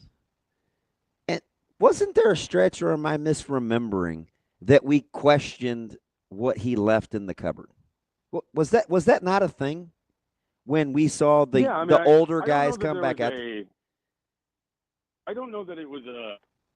The Weber, like there's a lot of guys, the Amari Sanders, the Webers, the Charles, where it's like, well, why are we going to the portal and why do we have so many guys? And it's just like, hang on, it takes a little time. It just takes a little time. Well, and to that end, I like Phil Snow, Matt Rule wants to bring back to work with those guys, because Phil Snow is going to quickly identify, this is what Matt Rule wants, this is what Matt Rule doesn't want, this guy can play, this guy's going to need more time. Like, I mean, he was, tell me if I'm wrong here, but he's kind of the one that sort of expedites the process of, yeah, we want to keep this guy around, or, if he goes into the portal, I think we're going to be okay. I think that was Phil Snow's role with a lot of the young defensive players, particularly with what felt like a bloated defensive back room in the spring. Yeah. I mean, that's what he was doing when we were at open practices. He wasn't working with Marquise Buford or Malcolm Hartzog or Deshaun Singleton. He was working with Evan Taylor, with, all these other young guys, because he's trying to figure out what they have and then quickly be able to identify, and hopefully correctly, this is who we want to keep around. This is where we're going to keep an eye on. This is a guy that I think we can go ahead and. Yeah, what's the difference between Braylon Prude and Justin Rhett? You know what I mean? Or something like that. Mm-hmm. That's what he's there. He's identifying your talent while they're practicing, and he's doing it because he's the guy that's most closely linked to knowing what Matt Rule wants out of his defense. That was Phil's role to me in the spring. Mike Schaefer, as we, I know this is the last time we're going to talk to you. This is like three good ones. Schaefer, I mean, you're definitely not chopped liver, but I feel like some land a little differently with me. You're trending in the right direction. We're talking about the secondary and your kids involved. Of course you're interested. It's not like this is. It's not really. It's not like. Well, in my defense, I'm the one that brought him up, so no, that's not what it is. I'm talking about your answers about. You know what, Schaefer? I take everything back I just said. Like, forget it. You just feel fat on your face. No, it's like I want you to feel good about things. Yeah, well, apparently not, because I was going to go back to your breaking down John Butler, but I mean, you had to get in your little comment. It's fine. Schaefer, before we let you go here, it is our last conversation before the season really starts. Wow, Schaefer. Can I get a win total out of you? Okay, so you guys know I've been pretty. On other message boards, I've been referred to as an Eeyore, as if I didn't predict 9-3 last year and was shoveling the Kool-Aid down the throats of every preseason radio interview that I did. And then I came in this year a little bit hesitant. I was at 7-5. I think I moved to 8-4. I think I finally did it. I'm up a full win, which is still probably less than other people, I'm sure. But I think they're going to. This is a weird answer. I think they're more likely to go 7-5 or like 9-3 than they are 8-4. Does that make sense? But I'm still going to say 8-4. I don't know how else to explain this. Like, I think it's either going to break out in a good way, or some of the same problems are going to mire them, and they're going to finish 7-5 with a very winnable schedule. So if they've got, I have no other way to. If they've got enough issues to lose 4, you think they lose 5, basically. Yeah, effectively. Like I just. But if those are if they don't have enough issues to lose 4, then they'll probably win 9. Basically summed up probably most succinctly. If it works, it's going to work really well. Mm. If it doesn't work, they're not going to be able to just get out of situations with wins. They're gonna give a few games away. All right, so Debbie. So I'm saying 8-4 as an average. Okay. Okay.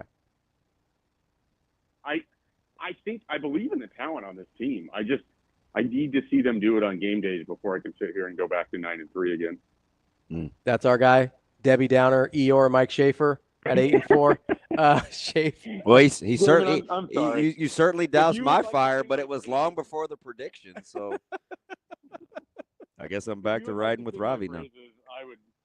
I would love to have my ego boosted yet again.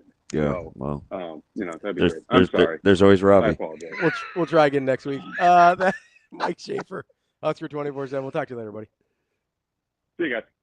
Good to think we started out so positive talking about I know, Butler's comments. We had like 30 good minutes. We kept him 5 too many. That's where it went wrong. 5. We kept it 5 too minutes where it went off the rails. Back to life. Back to reality. Back to life. Back to reality. Fudge. Are you surprised I knew that one? Yes, I am. Yeah, I don't know why I do. Pop culture enough, probably for you. Well, I'd like to keep it popping. Yeah. All right, we're going to take a quick break here. Don't forget, though, when you're on the road, make sure you got that seatbelt fastened and make it click. It prevents injuries and saves lives, but only when worn properly. This message from the NDOT Highway Safety Office. We'll be back. More Hurrdat Sports Live coming up next.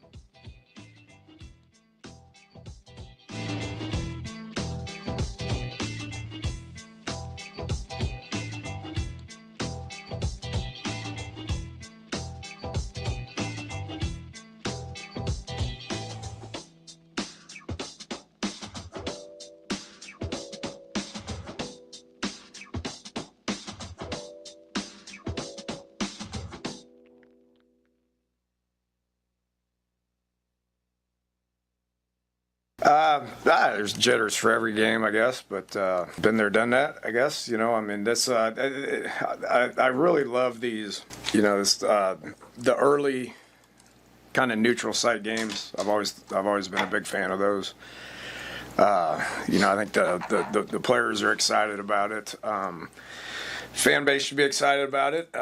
We're at a point in camp where we can keep practicing if we want to, but we're not going to figure things out until we have a real game, and so we're ready for that. We've had a great camp. I had 21 really good days at camp, played a lot of football, covered every situation known to man, so to speak, and our guys are ready for a game, and so this week's all about just getting really comfortable with the game plan. I think Coach Rule did an exceptional job of not making game week too long, because I think you can make game week too long.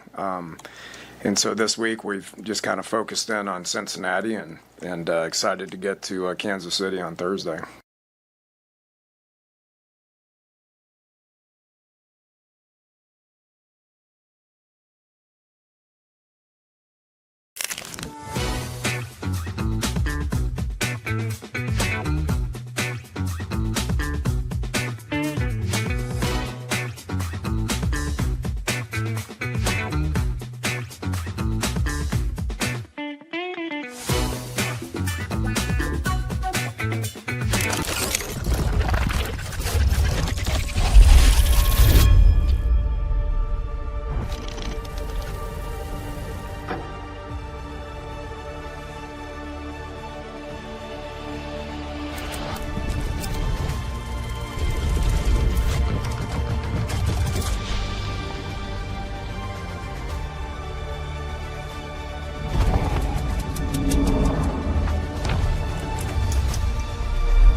neighborhood, just down the street. With a wide variety of home equity products to help you create a relaxing oasis. So you can kick back and relax in comfort. Centris Federal Credit Union. We are where you are.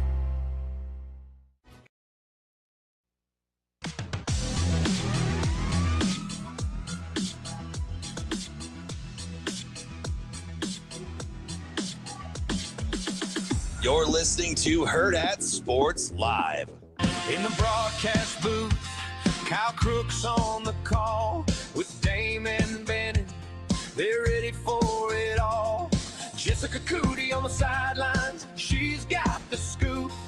Checking for the injuries. The team's in the loop.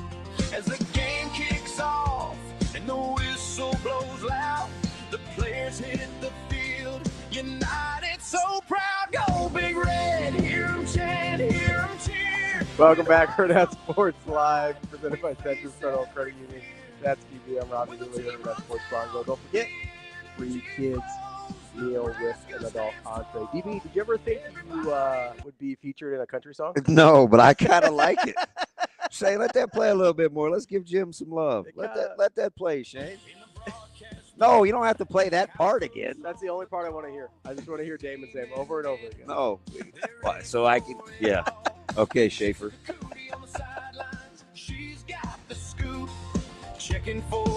We're going to get this thing to go national. I need to play this at like going into the fourth quarter. Instead of the chorus, though. Watch this.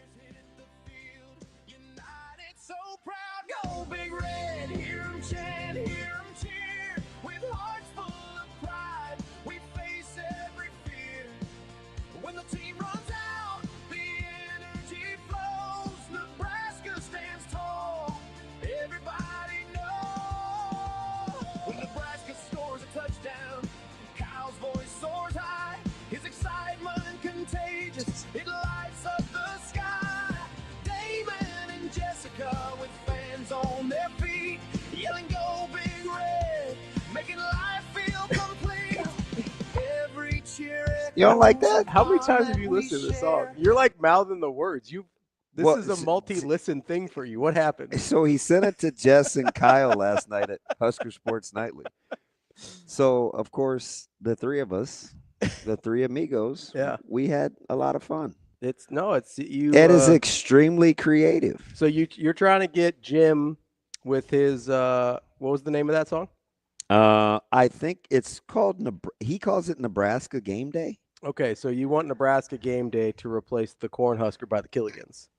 I mean, you're not a big Irish jig guy? No, that's definitely one thing. And I'm not typically Damon Kowalski or Walt Benning. Big Walt guy. But man, I mean, that's not my jam. You do give off some get off my lawn vibes every once in a while. I like alternate uniforms. Get off my lawn. He said a lot of lines in that movie, I'd like to say. Can I most of them I think get you fired from every job you have ever had or ever will have. Although it is 2025, so who knows? Maybe you can say anything now. Yeah. Can I give you a hot take here? Yeah. I kind of like the Killigan song. Yeah, you're out. I know everybody. It's fine. Everybody else hates it. It's just, can we just kind of gets me going? Yeah. I kind of like it. Well, you know, is that the one where it gets dark and the lights come out? And yeah. I just think we need to do something different. Well, I'm a big fan. Although I got something different we can do. What do we got, Shane? In the broadcast booth, Kyle Crook's on the cow. With Damon and Bennett, they're ready for it all. I mean, listen, the chorus is kind of catchy. I'll give you that. Like, Go Big Red. Like it's kind of, you know. You don't like that? No, I do. It's a nice chorus. Whatever. Takes a little build up to get there. T-Mac said, "What in the world?" I mean, I'm surprised he's not in full-fledged sphincter pucker mode. In your with his long horns getting ready to take the in your field. life, did you think you would identify more with like a country singer or the Irish? Well, there is Keith Urban, you'll think of me, Yeah. which for a while got me through my first divorce. So I'll take country. Hopefully your only divorce. I'll take You shouldn't say country. first divorce. Yeah. Semantics. He said, what in the world? We have our guest here. We're joined now by Stephen Means. He covers Ohio State. Speaking of that Texas game for Cleveland.com. Stephen, how are you this morning? I'm good. How are you guys? Oh, we're just having fun, man. This is such a great week with so many games on the docket. It's hard to think that Ohio State and Texas could be talked about in addition to what's going on this weekend, but it kind of gets that feel. But at the end of the day, college football is back, and we're starting with the Buckeyes. That seems pretty fitting, doesn't it? Yeah, I mean, I don't know if this game. I mean, it's a heck of a way to start the season, right? Number 1 versus number 3, a rematch of a college football playoff semifinal, right? It's a heck of a way. I don't even know how else to put that, but that's a heck of a way to start the season for two teams who have so much new on both sides of the ball. Stephen, you mentioned all the new on both sides of the ball. Obviously, Ohio State, you lose your quarterback, you lose your both coordinators. Texas, the other side, you lose your quarterback as well. You lose a ton of talented receivers and playmakers all over the place. As you look at this matchup, what do you think is going to matter the most in terms of who's able to quickly get their bearings with new pieces? Yeah, it obviously starts at quarterback with Arch Manning and Julian Sand, two guys, a lot of high. Who doesn't make mistakes? I don't think, well, I guess from the Texas side of things, everybody thinks that Arch Manning is God's gift to the earth. But I think both of these guys, they've never really been in an environment like this. Arch has 2 starts under his belt, but they were against a G5 school in Mississippi State who, unlike what the rest of the SEC thinks, not every SEC school is that good. So this is a new environment for both of these guys. And so how do both of these offensive coordinators, Brian Hartline for Ohio State and Steve Sarkisian, who's still calling plays even though he's the head coach for Texas, how do they put these quarterbacks in a position where they can maximize what their strengths are while minimizing their weaknesses? Because I think the game might come down to which quarterback grows up a little quicker than the other and makes less mistakes. Interesting, because I was going to ask you, given how these teams are built, do you think we'll see Ohio State's back end, as talented as it is, overcome the new faces along the defensive line, or will we play to Sark's strengths and have that offense and his play calling overcome the new faces on Texas's offensive line? Which one do you think we'll see manifest itself first in this one? That's a heck of a question. I think early in the year, I think it's easier to just lean, the defense is going to figure it out before an offense, because with offense, you need continuity, you need experience, you need time to just get used to each other, while with defense, especially in 3rd and long situations, it's like, hey, go get the quarterback, right? And there's new guys on the defensive line for sure. Jack Sawyer, JT Tuimoloau, and Tyleik Williams, and Ty Hamilton played a lot of snaps for Ohio State over the last couple of years here. But it's not like Ohio State doesn't have guys ready to step into those roles, especially on the edge with Kenyatta Jackson and North Carolina transfer Flo Atkinson, Caden Curry. Those guys have been waiting their turn to finally have this opportunity. On the interior with Edric Houston and Caden McDonald, I think by midway through the season, we might view them as one of the best defensive tackle tandems, at least in the Big Ten at bare minimum, maybe in the country. It's just the depth behind them right now is a question mark. But I'll lean defense because defense seems to get it quicker than offense does. While also, if Texas's offensive line is that new and they're playing in this level of an environment, it does put more pressure on Arch Manning to have to make plays with his legs, even in situations where you'd rather him not be able to do that and to be able to just make easy, quick decisions. It puts more pressure on Arch Manning to be on Saturday than it does Julian Sand, who has so many weapons around him, he can just be a point guard. Let me ask you this, a little bit different way. Does Sark get the benefit of the doubt with the O-line than you would maybe give Hartline with Sand, given both those guys are both in new roles? I don't know. I mean, Hartline never called plays before. Sark's at least called plays before. So if you want to get benefit of the doubt, I think it's more with the quarterbacks and the skill positions than it is the offensive line. I wouldn't necessarily say that. Okay. Sark is a offensive line guru, right? It's the court. He's played quarterback. He knows quarterback play, which is why people think Arch Manning is going to be so good. I think the benefit of the doubt with Hartline is stemming from the fact that, yes, he's calling the plays, but his head coach is still an offensive coach by trade, and he's still running the Ryan Day offense. It's just a new guy pressing the button. And Brian Hartline has been so elite at literally everything else that goes into being an assistant coach that maybe you just add this to the list he's great at. But even if he's not, there's a security blanket of this is probably not going to happen. But if Ryan Day wanted to take back the play calling, he could. Steven, I'm kind of fascinated by the two quarterbacks in this matchup, right? And sort of how they got here. We've been talking a lot about sort of the process and being competitive and things like that. It seems like Julian Sayin was in a real competition and battle to win the starting job, where Arch has sort of been anointed. They both had okay, go ahead. Yes and no. Okay. I would say that the guy we thought was always going to win the battle ended up winning the battle, but I do think for the sake of where the quarterback room is as a whole, I think Lincoln Kienholz did a good job of creating a world where if something were to happen to Julian Sayin and they had to go to Lincoln Kienholz, I don't think anybody would be losing sleep over it. I think it's more that than because if we all say for a year and a half Julian Sayin's going to be the next starting quarterback here, and then he ends up being the next starting quarterback, how strong really was the battle? So I just think Lincoln did a good job pushing Julian and making sure he actually had to earn the job versus just winning it off of lip service. So let me ask you this, because I have been sort of wondering about how much of a battle it actually was. Do you think at any point for the coaching staff, and I know I'm asking you to play mind reader a little bit here, do you think at any point for the coaching staff there was doubt that it was going to be Julian Sayin? No. And okay. Part of this is Ryan Day's process. I get it. Arch got named the starter the minute that Quinn Ewers walked out the building, and so he's had pretty much, yeah. So he's had 9 months of build-up of what the idea of what Arch Manning as Texas quarterback will look like. Ryan Day's never named the quarterback that early. You remember Justin Fields? We all knew he was going to be the starter at Ohio State. He didn't get named the starter until 2 weeks before the season opener. We all knew C.J. Stroud was going to be the next starting quarterback at Ohio State. He didn't get named until 2 weeks before the season opener. The Kyle McCord, Devin Brown, that was a real battle, which is why it lasted into the season. Will Howard comes in here as a fifth-year senior. We know he's going to be the starting quarterback. He doesn't get named the starter until 2 weeks into the season. Some of this is just the process of how Ryan Day goes about this.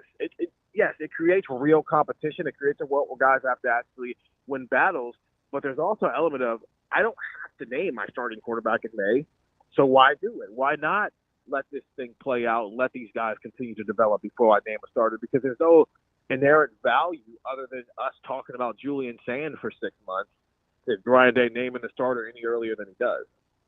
How much does your two best offensive players needing to be recipients of what the quarterback does play into how we view the quarterback spot, which is it's been tough to get off to a good start in Columbus, right? I mean, there's been some great quarterbacks that haven't gotten out of the starter blocks at a high level. How much do Tate and Smith add to how we view the progress at the quarterback spot?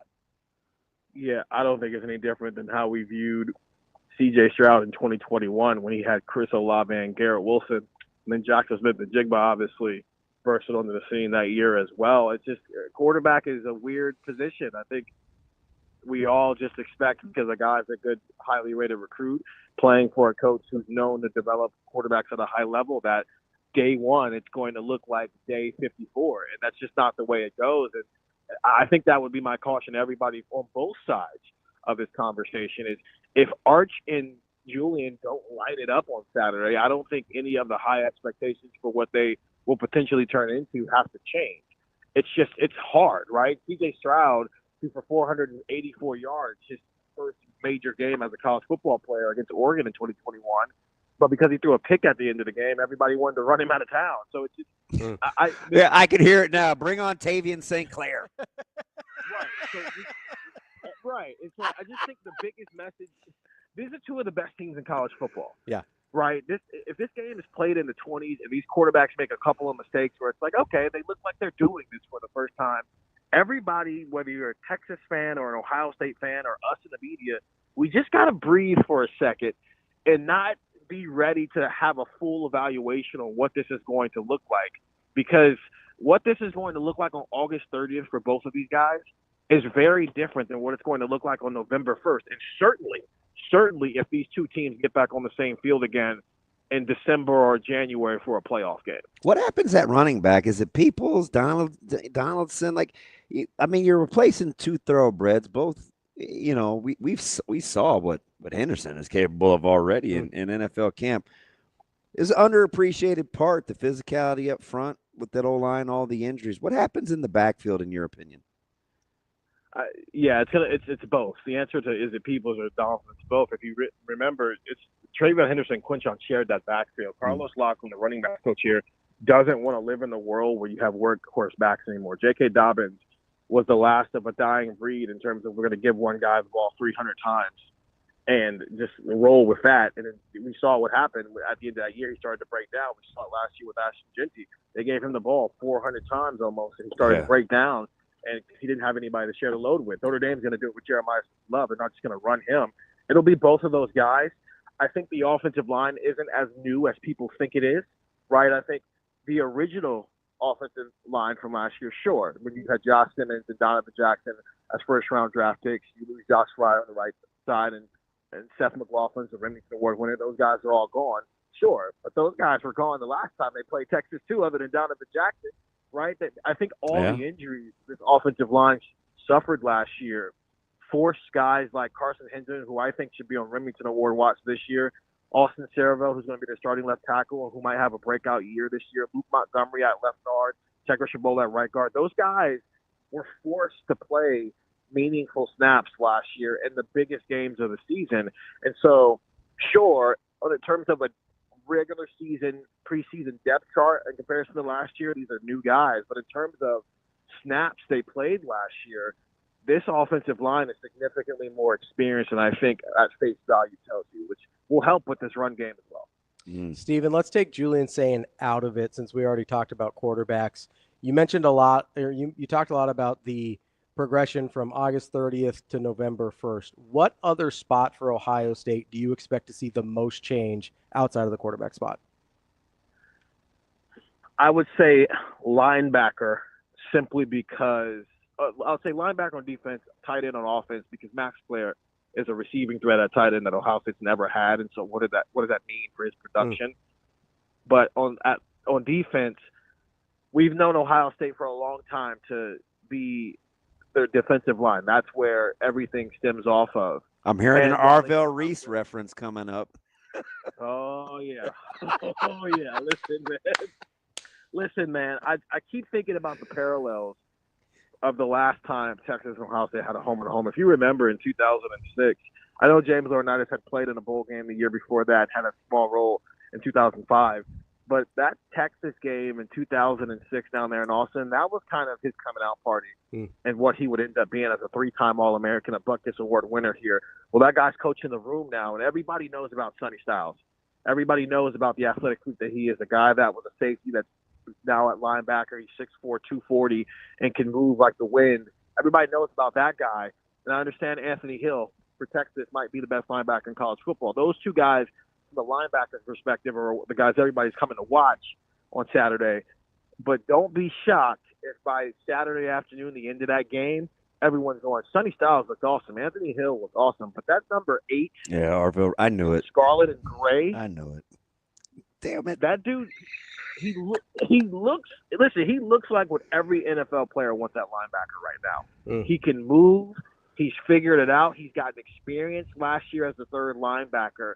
And this is, if we're looking for breakout candidates off of Saturday from guys we don't really know that well, Arvell Reese is at the top of the list. And he's from right there. Like, he's a Cleveland guy, right?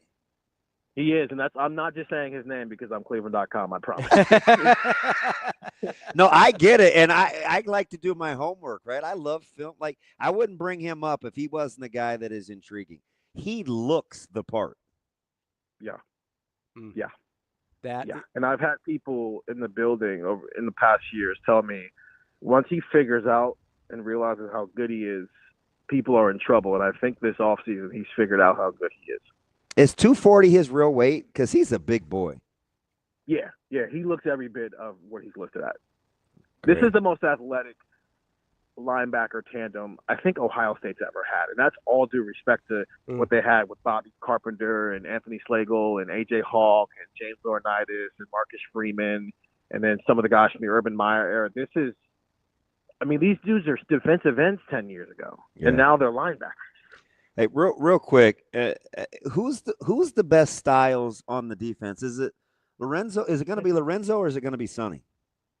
It's definitely Sonny. Lorenzo will have a role. He'll probably be that slot for Ohio State. But like the nickel? He'll probably be at that nickel spot. But we'll also maybe see Caleb Downs down in the box a little bit playing that nickel role too, because they got some versatility at safety. But it's definitely Sonny. That was never in doubt, even when they were in high school. Sonny's ceiling as a guy who, again, 6'4", 210 when he got here. And they weren't really sure when they were recruiting him whether he was going to be a safety, linebacker, or defensive end because he could play all three of those spots. And now he's settled in at linebacker. He might be one of the 8 best linebackers in the country. That is our guy, Stephen Means, covers Ohio State football for Cleveland.com. Stephen, appreciate the time as always, and I'm sure we'll talk to you again soon. Anytime, guys. Thanks. Thanks, Stephen. That is Stephen Means, Cleveland.com. Good stuff there. That's awesome. On the Buckeyes. Love hearing how good Arvell Reese is going to be. Yeah, well, Nebraska won't have to play him till postseason, so it's fine. He looks like a monster. Yeah. He just does. Yeah. Maybe tomorrow we'll get to the black shirts because I think we'll get our 11th today, maybe. You think we might get our 11th today? Coach Rule speaks. Speaking of black shirts, we might try and get to a little defensive film study tomorrow as well, since we got our offensive game right on Monday. We'll see what we can do. Got a good show for you lined up for tomorrow. That's DB. I'm Ravi Lulla. It's Hurrdat Sports Live. See you. Have a good day. Love you.